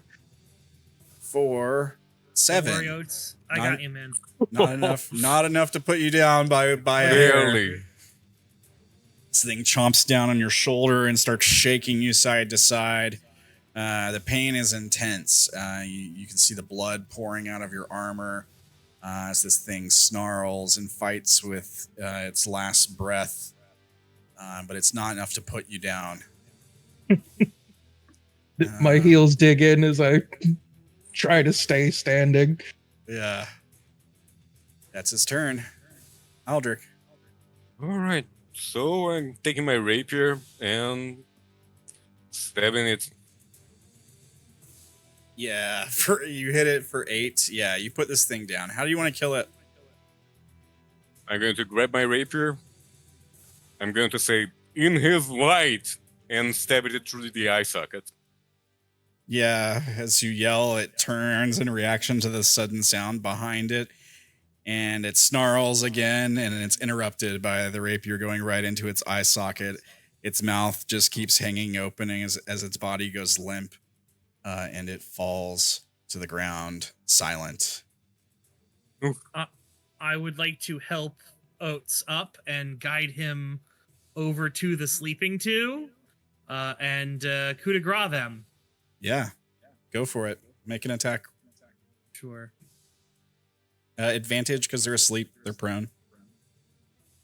I mean, I'm fairly certain it auto hits, but I will. You're probably right. Well, yeah. I think you're probably right. It's like an auto crit or something.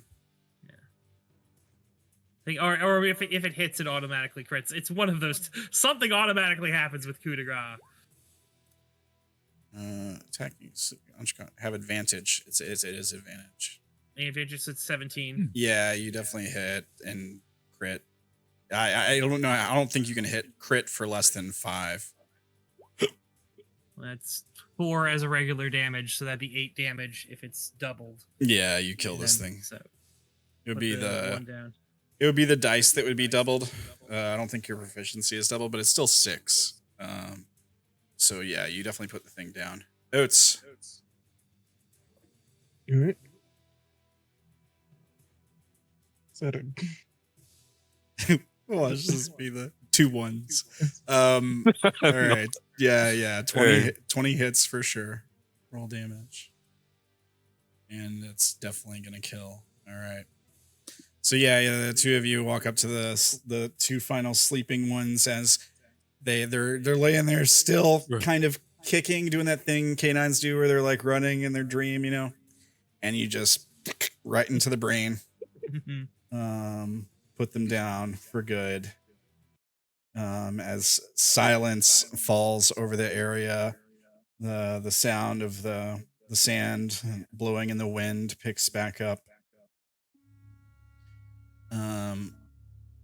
As you all look, Hyena pelts Worth something or not worth anything? Are you asking me? Yes. Could be worth something, especially the giant one. Hmm. I mean, for a pelt, you know, there's probably nicer pelts, but you're to take the time to cure and dry them and everything, they might be worth something.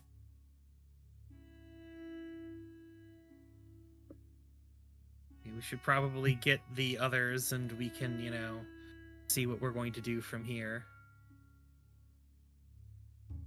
I lean on my spear, trying not to fall over. I really hate hyenas. Oh, yeah, no. Were we not expecting humanoids? Yeah, no.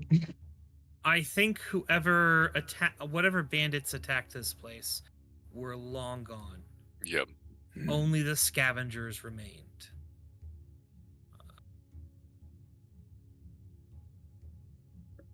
Looking from the area they came from, most of them were gathered around this area here.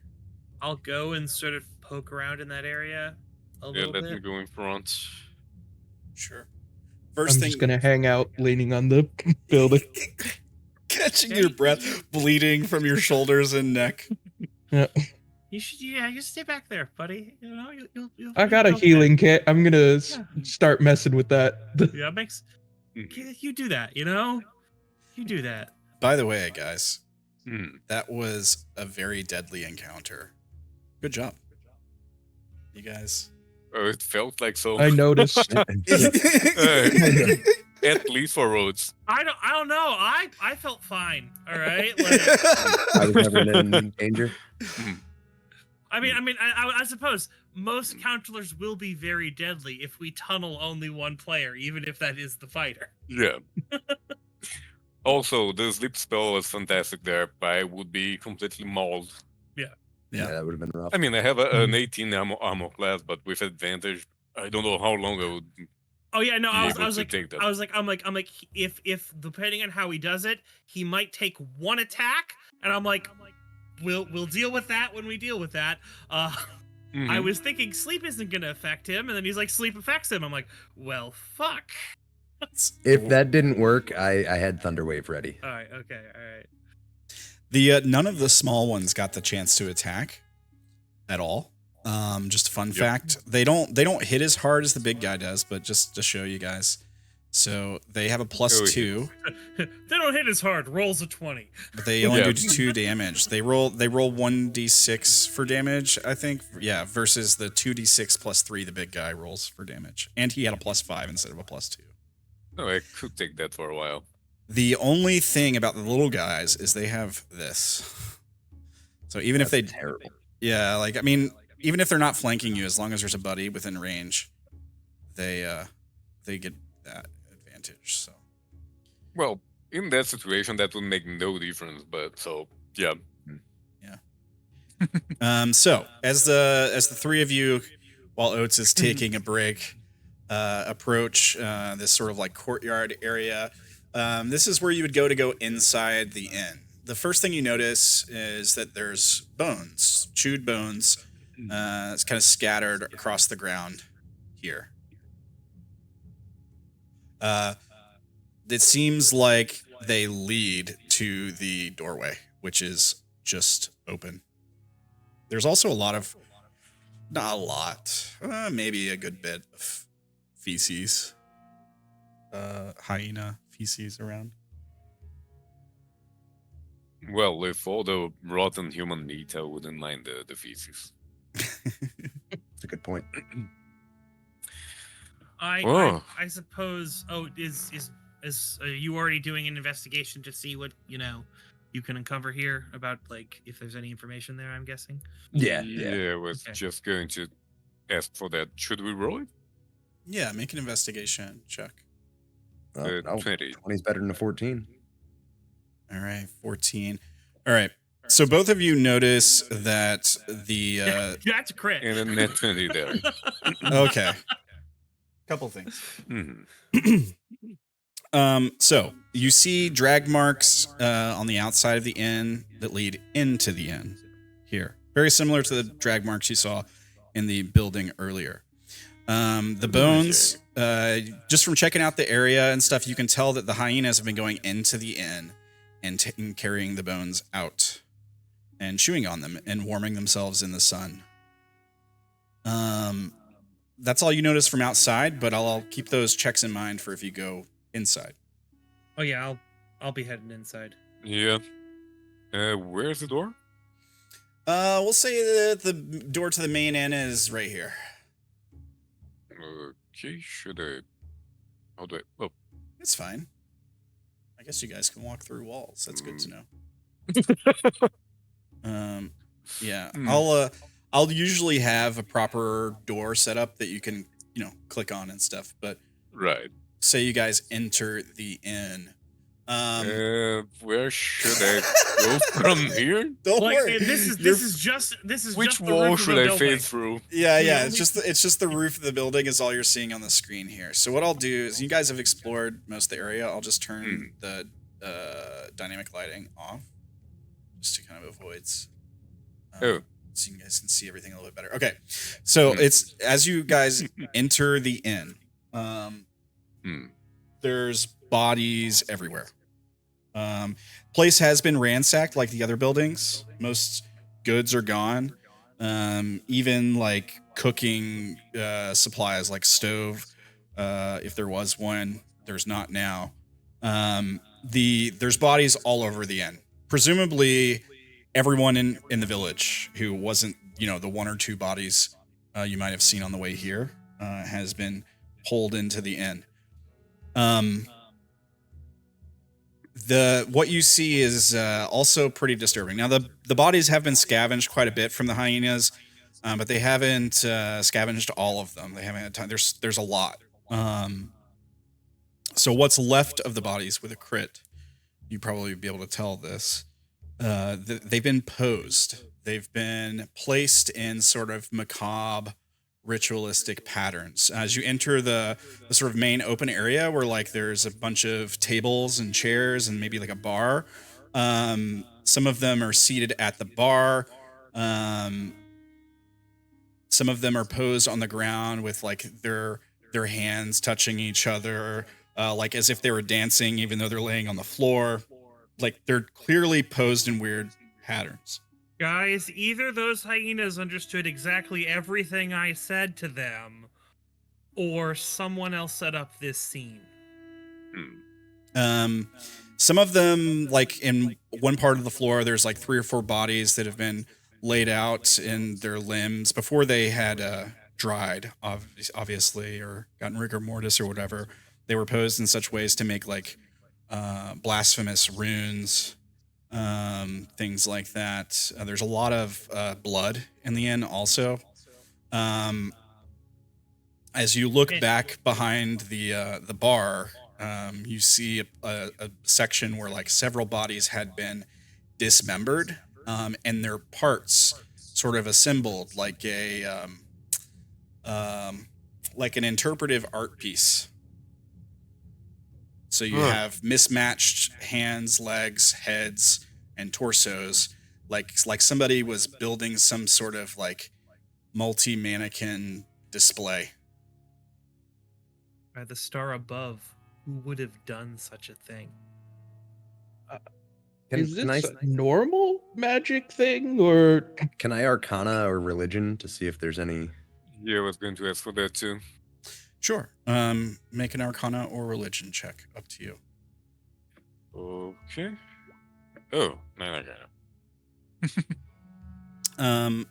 Okay, so the with the Arcana check, the 25, the section of them on the floor that were sort of posed like a rune, it's a blasphemous symbol. It probably stands for, I would say, like undeath, like eternal life, but in a sinful sense, like an undead kind of thing.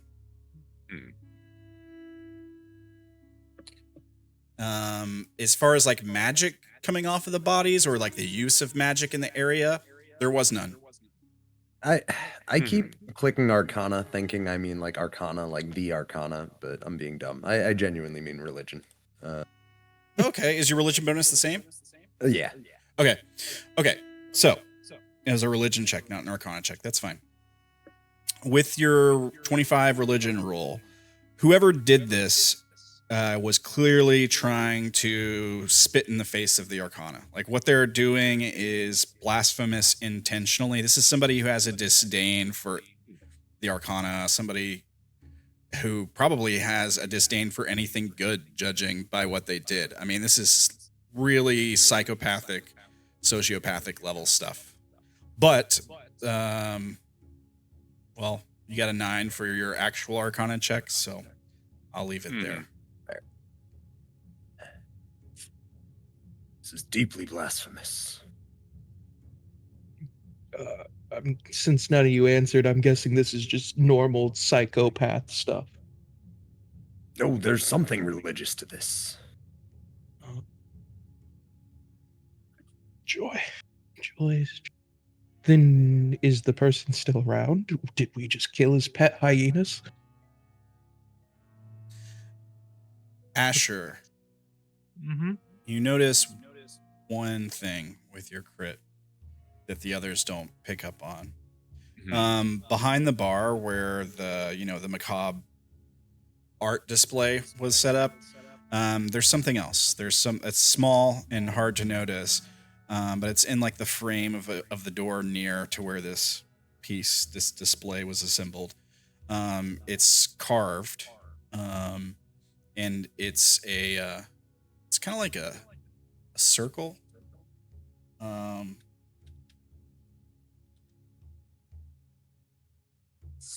looking to see if I got a. I don't think I do. It's I can get it for you really quick. Give me 1 second.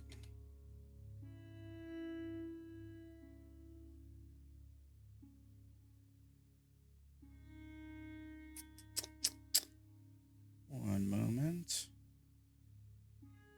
Do this.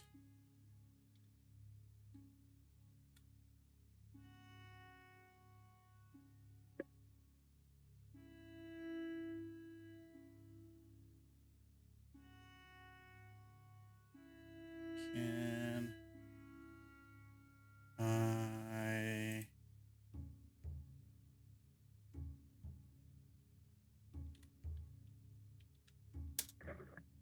Here we go. Perfect. Let me just save that. Put it here, and then I'll paste it into the Roll20 here. So the symbol that's carved into the door frame looks something like this. All right. 1 second as I do a thing.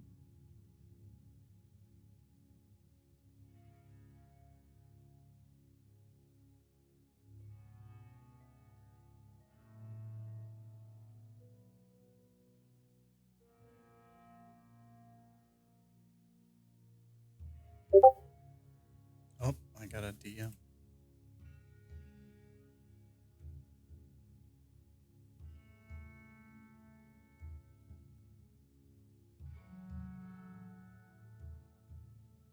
Yes. Okay.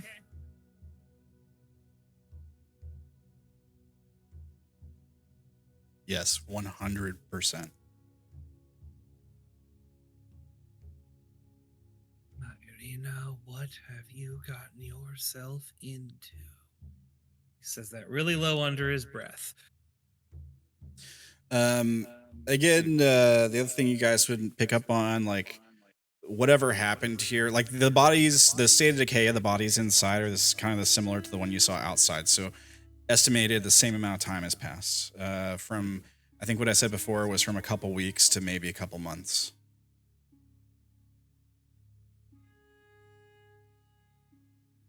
All right, so I'm guessing he's not going to show. You are not going to show that to us, right? The symbol, I mean.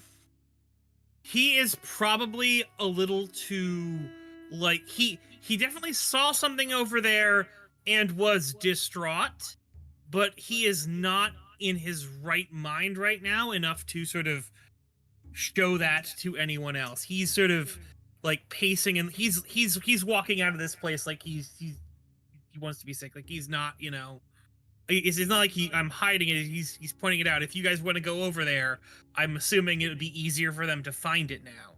Yeah, like you stare at it and your eyes go wide. Yeah, no, it's quite obvious. I found something there. I mumbled something under my breath, which, if you guys want to hear, I guess, perception check or whatever, and then I walk away. Yeah, we're thinking about rolling a perception to not make it. Sure, go for it. All right. Oh, Aldric definitely probably I'd say sees and hears him say a name, which maybe you don't get exactly what it is, but yeah. So I guess I'm going to that direction to see if I spot what disturbed him. Yeah, I mean, I think with a 19 perception, yeah, you spot it. Oates, with a 13, you notice he does something. Something happened with him. He saw something. Maybe it was the bodies. Like he saw something over in that area. Maybe it was the way the corpse is. The several pieces of corpses are posed. Hard to say. You glance over that way, you don't really notice anything out of the ordinary. You might have heard me mumble something about a person's name and them being involved in something also, because I'd say 13 might be enough to do that, but not find the thing. Fair. Yeah. I don't know if I skipped that or something, but was it a symbol carved or written in some parchment, or what is it? It's carved onto the door, into the wood of like the door frame, like with a knife. Somebody carved it in. Dawkin, you see Asher look at something and then he turns around, and you said you head outside? Yeah, no. He's starting to sort of almost just walk back in the direction they came, just like vacant. Blank. So. Yeah, vacant. You just like fucking hell. It's almost like he's seen a ghost, all right? Uh-huh. I think we should do something about this before the others see it, no? Yeah. Dismantle whatever this is. You give me the word, I can burn this whole place down. I think it would be for the best, but first, could you check this? And I point to the symbol. Should I roll an Arcana for that, or history, History would certainly apply here. Religion might also apply, but get you different information. But even with my condition, my situation? Yes. All right. This is an old symbol. Oh, okay, I'm going for history. I'll throw my hat in the ring for no particular reason. Okay. I mean, okay, so you're the only one that got above a 10. So you don't know a lot about it. Probably some blasphemous cult or something. Yeah, you can't remember exactly what it is, but it's not good. Other two, you have no idea.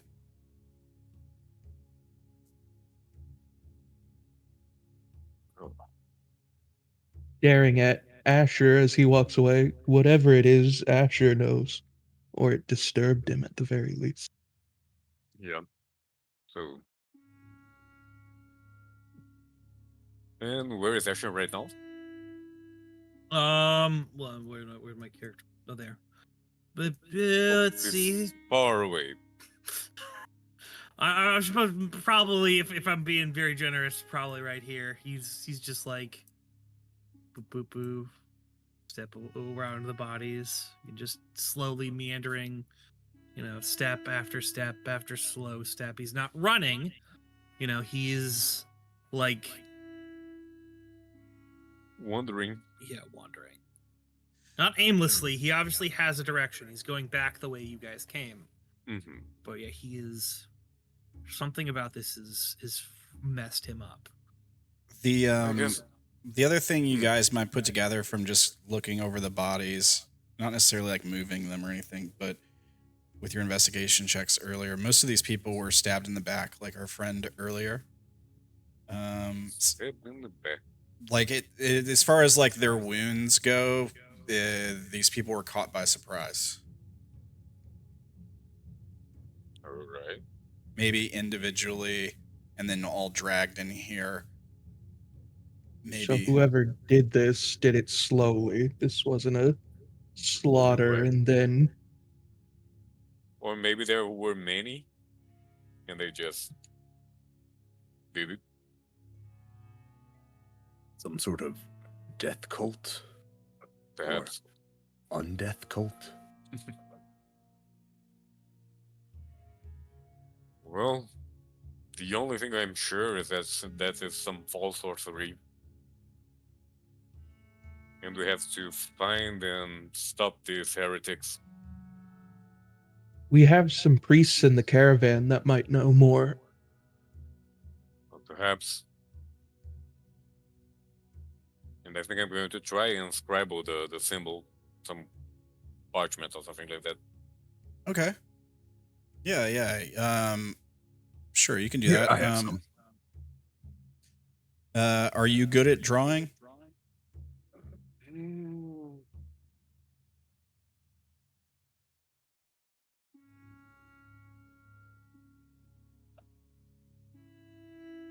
I don't know. I mean, I have some dexterity. I am a scholar, but I don't know. I think you guys can lawyer on this a little bit if you want to make your case, but I think it might be like a performance check or maybe sleight of hand. Aldric, if you don't mind, I know an easier way. I'll go for it. I'm going to find a piece of wood and use firebolt to like just light the tip of it on fire. Yeah. And press my parchment to the symbol and use the charcoal to make an impression. Great idea, because it's carved into the wood, so it's you can just put paper over it, rub it, and make a rubbing of it, and get the perfect image of it. That works. Way quicker than taking notes. I've spent many a year doing that. That is definitely an impressive trick, my friend. Simple, but effective. I'll let Aldric keep it, though. Oh, thank you. If nothing else, it's a souvenir. And it makes Asher make the most ridiculous faces. Well, with him saying that, after thanking him, I'm going to go after Asher. And hey, come back here. Maybe put a hand on his shoulder and try it. As you put a hand on his shoulder, he spins around, draws a knife quicker than anything, and sort of points it at you for a second, and then he sort of drops it and he goes, I'm sorry. I understand. He scrambles down, he picks up the knife and he tucks it away, That's not the first time I saw a reaction like that. I understand you, friend. But is there anything that you can tell us about that symbol? No. I won't try. Not yet, at least. All right, then.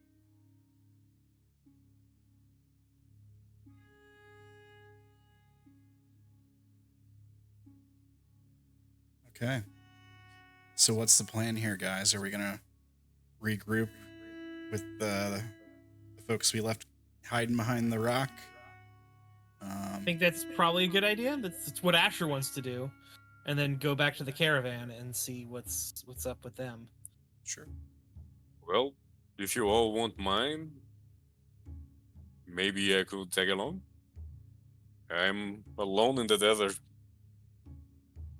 Asher is just like nodding. After all. It's fine. Yeah, no, yeah, that's If I may, Aldric, that symbol of yours, it's less popular than it once was. What do you say? You might want to put your badge away around people. Of course, but why? It's kind of a long story. A lot of the common folk don't like magisters no more. Though, patting Aldric's shoulder, you're okay in my book. I'll fight alongside you any day. That's absurd to me, but I'll trust you. And with that, I'm going to put my badge into a sack or something. Okay. I'm gonna pull you guys together so I can copy you. When you guys make it back to Vela and the other two, May, I think, and Kalia. Yeah, Kalia, May, Velia. Which I'm glad you brought Kalia. I need a nerd. Yeah, no. Yeah, when Kalia, when they see you, like Kalia kind of like puts a hand up to her mouth and kind of gets wide-eyed and concerned as she sees you guys all approaching. You especially being covered with your own blood, Oates. Yeah, she kind of like she looks left and right to make sure that the coast is clear, and then she runs out of cover while Vela just kind of stands there in the shade of the rock and waits on you all to approach. When Kalia reaches you, she says, "What happened? Are you okay?" I give her a beaming smile and said, "We did it. We killed the monsters." We were ambushed by a pack of hyenas. Oates here took the brunt of the attack. Yeah, Vela says, well, it's been pretty boring here. Sorry you had all the fun. She looks at Oates and she says, looks like he's barely standing. You gonna be able to make it back to the caravan? Slight wobble. Yeah, I'll make it. This isn't all my blood. Would you like some help to get there?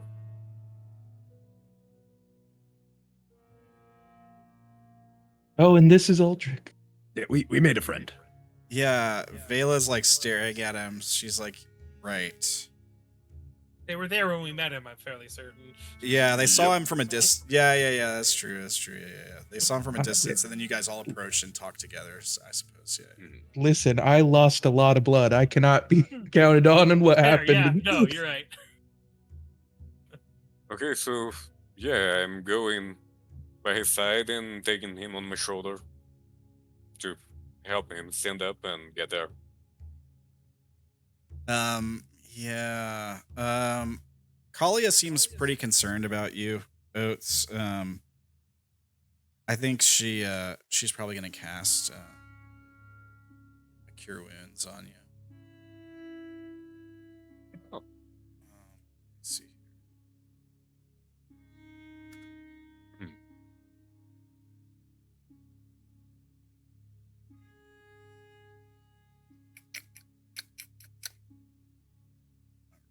So,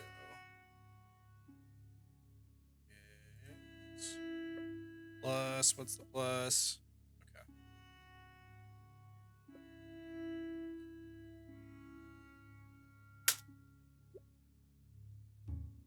Okay. Oof. So 1 on the dice roll, so you heal 4 HP. Back to 5. Well, better than 1, right? Yeah.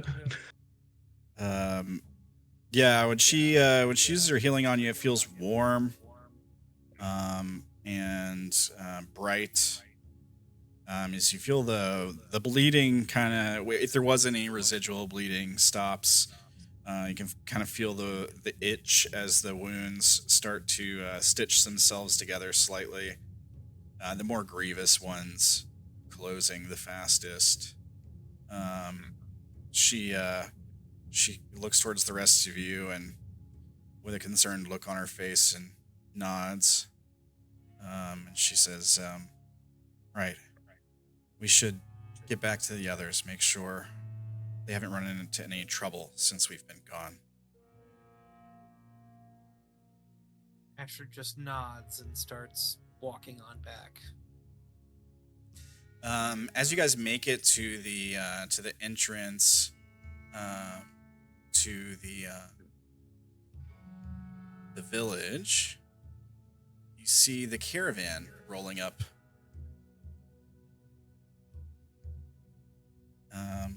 Leading the way is Jin Hai, his dented armor gleaming in the hot sun, as he kind of like gives a stern grin and yells out, "Got her fixed quicker than expected. Everything okay?" He kind of like looks, he's standing at the edge of the village looking around. Where is everyone? I'll wobble up and say, everyone seems to have been killed for some sort of ritual. And there was a pack of hyenas feeding on the corpses. His face twitches.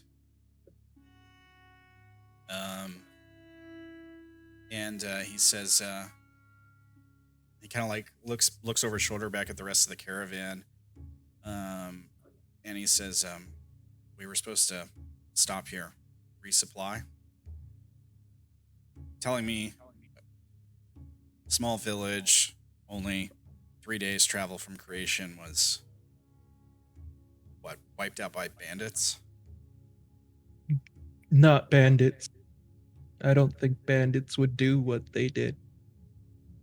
No, this is much darker than bandits.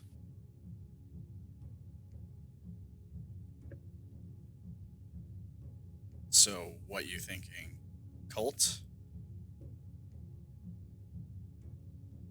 By what we saw at the inn, most likely. Oh, is the shadow guy there? Yeah, the rest of the caravan's catching up to you guys now. Sure, Asher's going directly up to him. Okay. What do you say? He is going to look around to see if anyone else is like close and listening, and then ask him, what does the symbol of the dragon eating its own tail represent? Yeah, he kind of stares at you blankly. You hear his voice cut through the air and the wind, almost as if he's speaking directly into your head. As he says, killers, best there's ever lived, of course.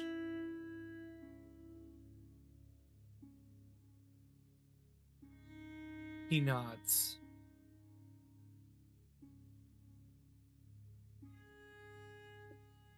He stares he's staring forward at you blankly. You can't really see his facial features through the cloak. Mm-hmm. And then he just turns his head towards the sky. And then he turns slowly back around and faces the road that leads to the mountains. Just over the mountains is creation. And you hear his voice again as he says, the end. and then there's a loud boom that echoes. Like thunder is what it sounds like at first, but it's much too loud. The ground reverberates. You all feel it. And you see smoke start to rise in the distance. He turns his head and looks towards the sun as the light in the area seems to dim suddenly. As you all turn and look, you hear his voice again say, "It begins." And you look up at the sun, and it's hard to explain exactly. It's a strange thing. It's almost like something is moving in front of the sun, like an eclipse, but it only exists in front of the sun. Like you don't see a body that moves, like the moon or something moving in front of it. It just darkens. Once it takes a few seconds to do this, as the light in the area fades and dims, almost becomes oranger, like more reddish in hue, like almost like a sunset or a sunrise, until the entire center of the sun is covered. You can see its corona pretty clearly, the flickering of fire from around its edges. As people in the caravan start to murmur and one or two sob, some people cry out. He turns to face back towards creation again, and there's a long pause as more and more smoke starts to rise on the horizon.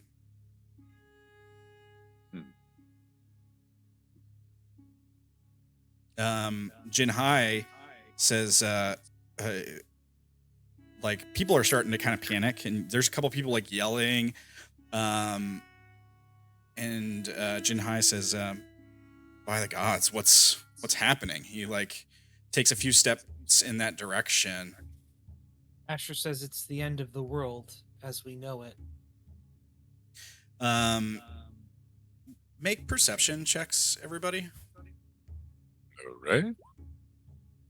21 is good. 4 is not. Asher and Medane, you also notice. Okay, so a couple things. You see strange streaks of light in the sky where there isn't cloud cover. Some of the stars seem to flicker. Most of them are no longer visible. Like a lot of the sky itself kind of goes black and empty. There's a streak of light that shoots across the sky and seems to land in the distance, like a shooting star, kind of. It's very quick. Medane, you do notice this. Everybody except for Oates kind of notices this sort of pinpoint streak of light. As it lands in the distance, it's not coming from the same direction as creation. It's actually coming from the direction that you guys saw Aldric come from. You hear a faint boom in the distance. The rumbling continues for a couple minutes. It gets less intense as it was the first few seconds. But you can, if you look at the ground, you can probably see like pebbles vibrating on the ground, some of the sand shaking loose and sloughing down hills.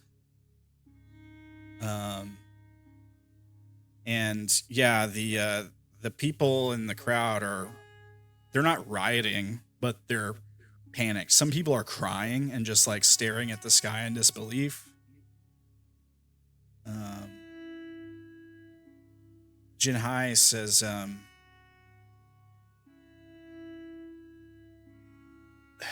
Smoke, do you think the city still stands?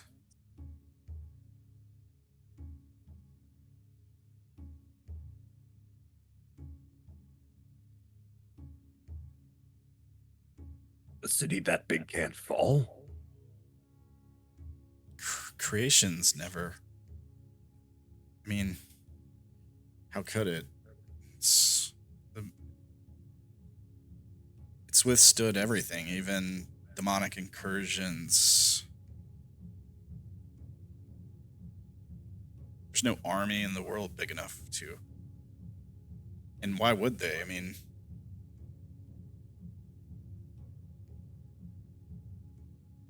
but that's a lot of smoke.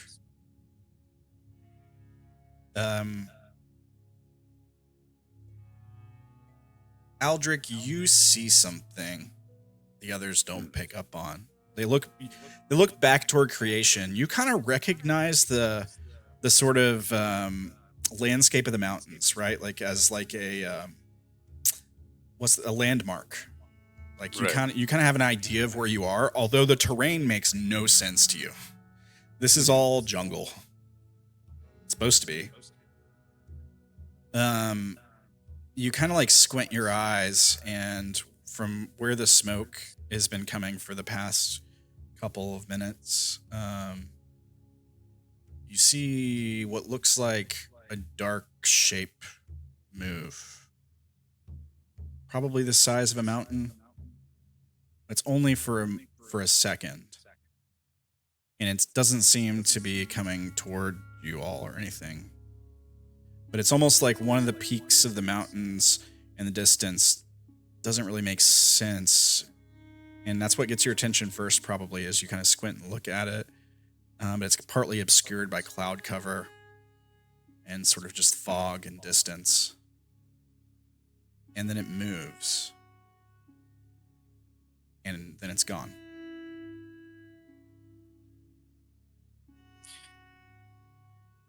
All right.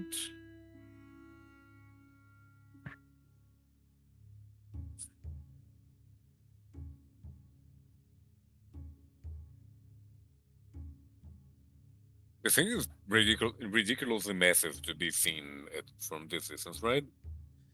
I mean, 3 days travel by foot, it's probably like, it's pretty far. I would say,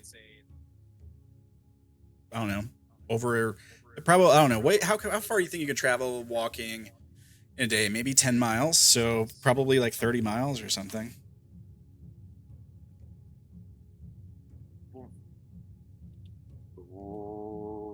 Would that be enough to thin down the list so I can surmise anything about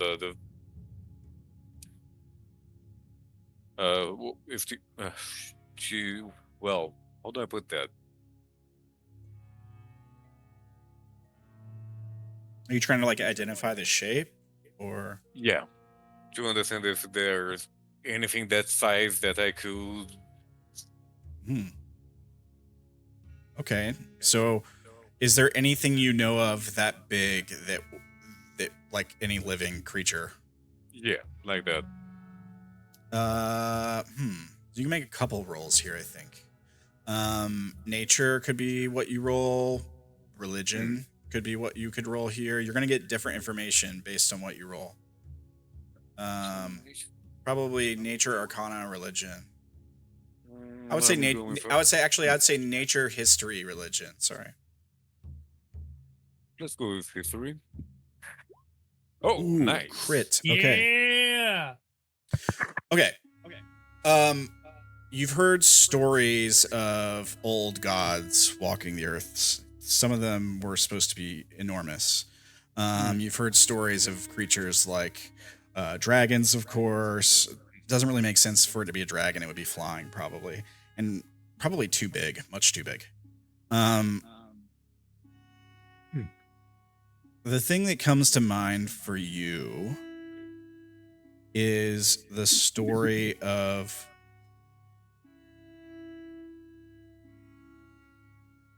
It just died.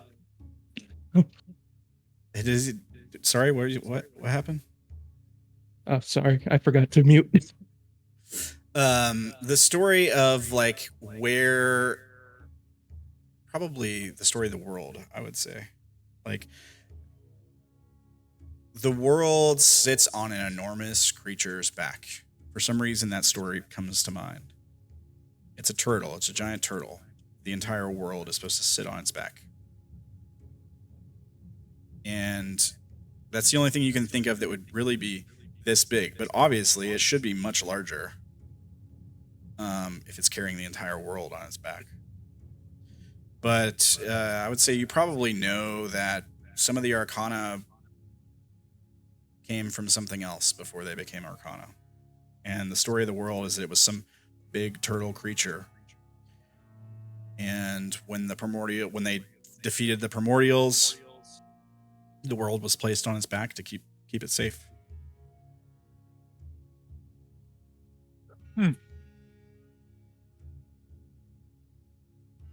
Well, if I knew that and I thought that, how would he react? I think he would be astonished and mumble, "Is that the world?"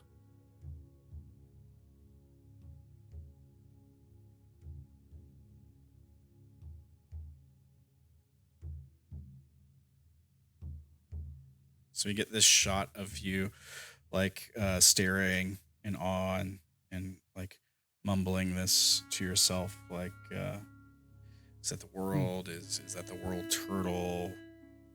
As the camera like slowly pans out and we get a shot of all the destruction you guys are seeing. The smoke in the sky, the darkened sky, everything almost has like an orangish reddish hue now, ever so slightly. The heat hasn't changed. Like you're in a hot desert, even with the sun mostly blackened, it's still really hot. The sand flowing by in the background, the smoke coming from over the mountain. And I think that's where we end tonight's session. The ground's still shaking, by the way. It still hasn't quite faded out yet, died out.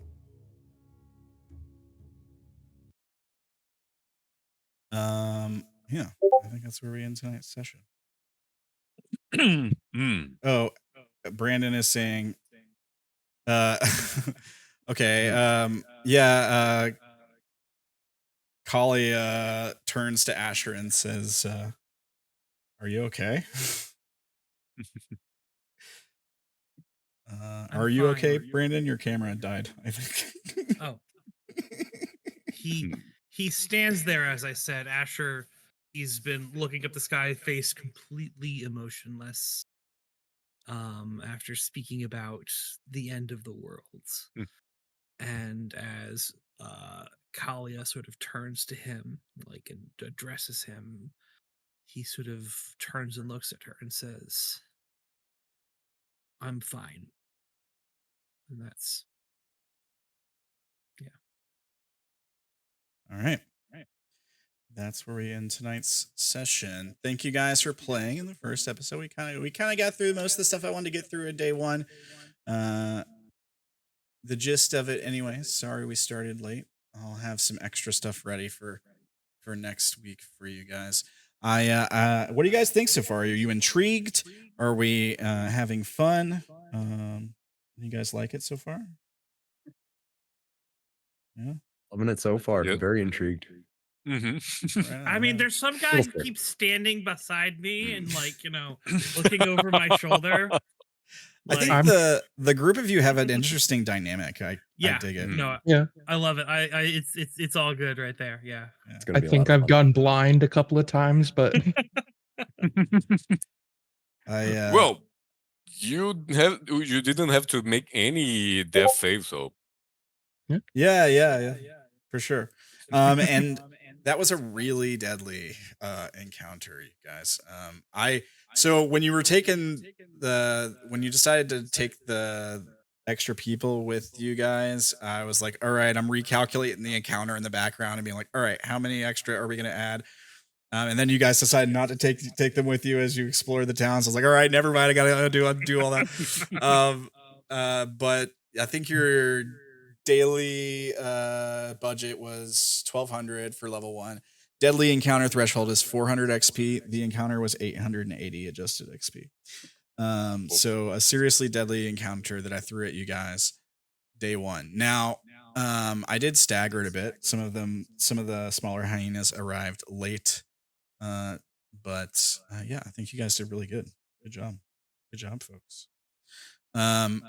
So you have earned your at least safe night's rest, I think, as far as like XP goes. Good job there. Now, what you guys decide to do with that time is up to you. We'll talk about that next game.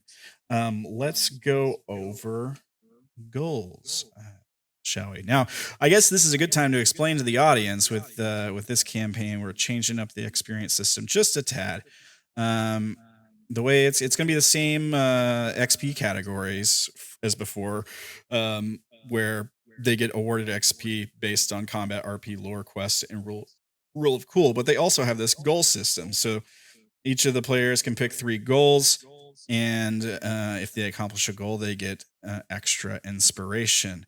Now, I think you guys probably all earned inspiration today, but let's check everybody's goals here. Where's our experience channel? Here we go. All right, so Aldric, understand where he is. I think that at the very least, what we described, that last shot of you looking at the mountain and recognizing the landmarks, might have put that into a success. Maybe you weren't exactly sure before. Like they told you that there were so many days travel, which I guess gives you a little bit of the information. But now you probably know precisely where you are, and it's just that there shouldn't be a desert here. So I'll call that a success for a charge of inspiration there. Travel through the desert without drawing attention. You made it to the village without drawing attention. I didn't make you make a roll for it, but it's episode 1. I'm going to give you accomplish for that. Maybe I'll be a little bit more, I'll be generous. Maybe I'll be a little bit more strict in the future. Figure out why the town is deserted. I think you guys did that. You together piece that together. So does everybody have that? Investigate the town. Nope. No. Nope. All right. Well, I'm going to give you all a charge of inspiration for that goal. I feel like that's a group goal. Okay. Okay. Oats. Let's see here. Make friend. Make friend. You feel like you made a friend today? I feel like you made a couple friends. Yeah, Aldrin, are you my friend today? I feel like you made friends. Kalia seems to care what happens to you at the very least. Yep. At the very least, that one doesn't want me dead. Yeah. And I'd say your buddies did protect you in the fight and stuff and heal you and stuff. I'd call that friends. So I'll give you a success for that. You get a charge of inspiration for that. Investigate the deserted town. You definitely did that. So you get a charge of inspiration for that. Avoid unnecessary bloodshed.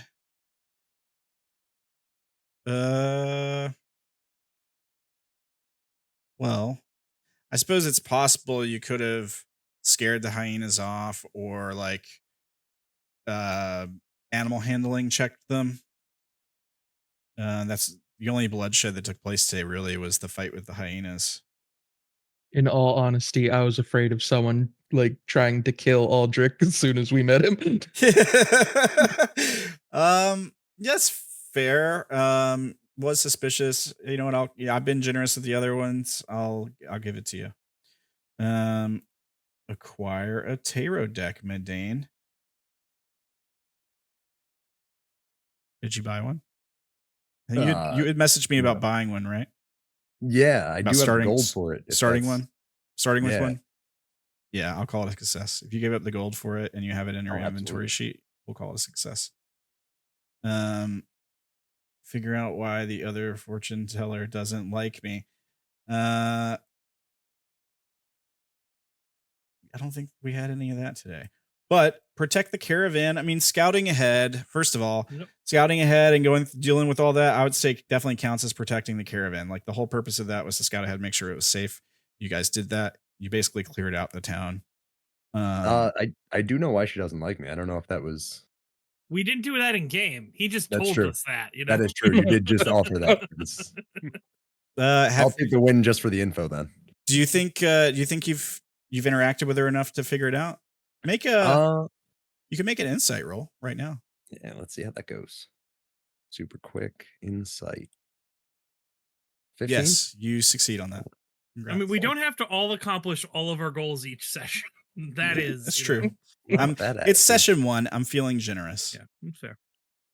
All right. Find a friend in creation. We haven't gotten to creation yet. I mean, what do you consider generous. creation? Like, where in the world this is creation? Okay. Well, yeah. If you're talking about creation, like in the movie, that's true. There's also the city of creation. The intent was find a friend of mine in the city of creation. If you want to say that, then fine. Otherwise, if you want to be generous, like I've been generous with everybody else, so right. might as well. Yeah. All right. Yeah. Okay. Find out the truth about Zhang's stolen goods. Well, there wasn't really any. Didn't do anything towards that there. Yeah. Keep Kalia and Maylin safe. Okay. Yeah. Now I see why they tagged along. Yeah. For sure, you did that. So I'll call that a success there. Did I get everybody? I think I did. All right. So now I got to award you your XP for today. So the combat was deadly. So you definitely got 4 for that, Max. I think I'd say the RP was pretty good today. I can't really think of a way it could have been better. I'll give you guys Max for RP also. Lore quest, you guys made a lot of progress today. You guys got to the village. You know, you figured out some of the stuff. There was a thing with the symbol, which counts as lore quest, I think, and also making it to really where I wanted to end it for day 1 was the big shakeup happening. So I'll give you guys max XP for that. And rule of cool. Well, there's a couple cool things. The sleep thing was pretty cool. It worked out well to do that. The almost dying, I think that's cool. I like when there's like tension from being knocked to 1 HP or being knocked down and brought back. You know, I like that. So yeah, I'd say there's a lot of cool stuff today that took place today. I don't think it really could have been any cooler from y'all's part. So I'm going to give you guys max XP for everything, all 4 categories. So you guys get 16 XP today. So that's 16% of a level to level 2. And next time we'll see what happens. What you guys decide to check out, staying in the town or checking out what fell from the sky or trying to move the caravan on ahead to creation. I mean, we'll see what happens next time. So thank you guys for playing. Thank you guys for watching. And we'll catch you next week at 6:30 Central, 7:30 Eastern. I will be ready on time. I promise. Also going to have a few other bells and whistles ready that you guys didn't see today. Thank you guys. Everybody have a great night and a good week. And we'll see you next time. See good night and a great week. Good night, Duchess. I guess if you're watching this, you know where to find me, Linktree, whatever, you know, you can find me around the internet. I'll get in the habit of linking stuff and doing announcements proper as we move forward. It only took me 100 sessions to do it, to get it figured out last time. We'll get there. We'll get there eventually with the announcement stuff. I'll try to be in better form. But yeah, thank you guys. We'll see you guys next week. Tomorrow, are we doing anything tomorrow, Brandon? Probably something. It may or may not be going live. We might just be doing some talking things. So okay. Well, if we don't see you guys tomorrow, we will see you guys next week with some more of Divinity and Darkness. We'll see you guys next time. Bye, guys. Bye. Goodbye.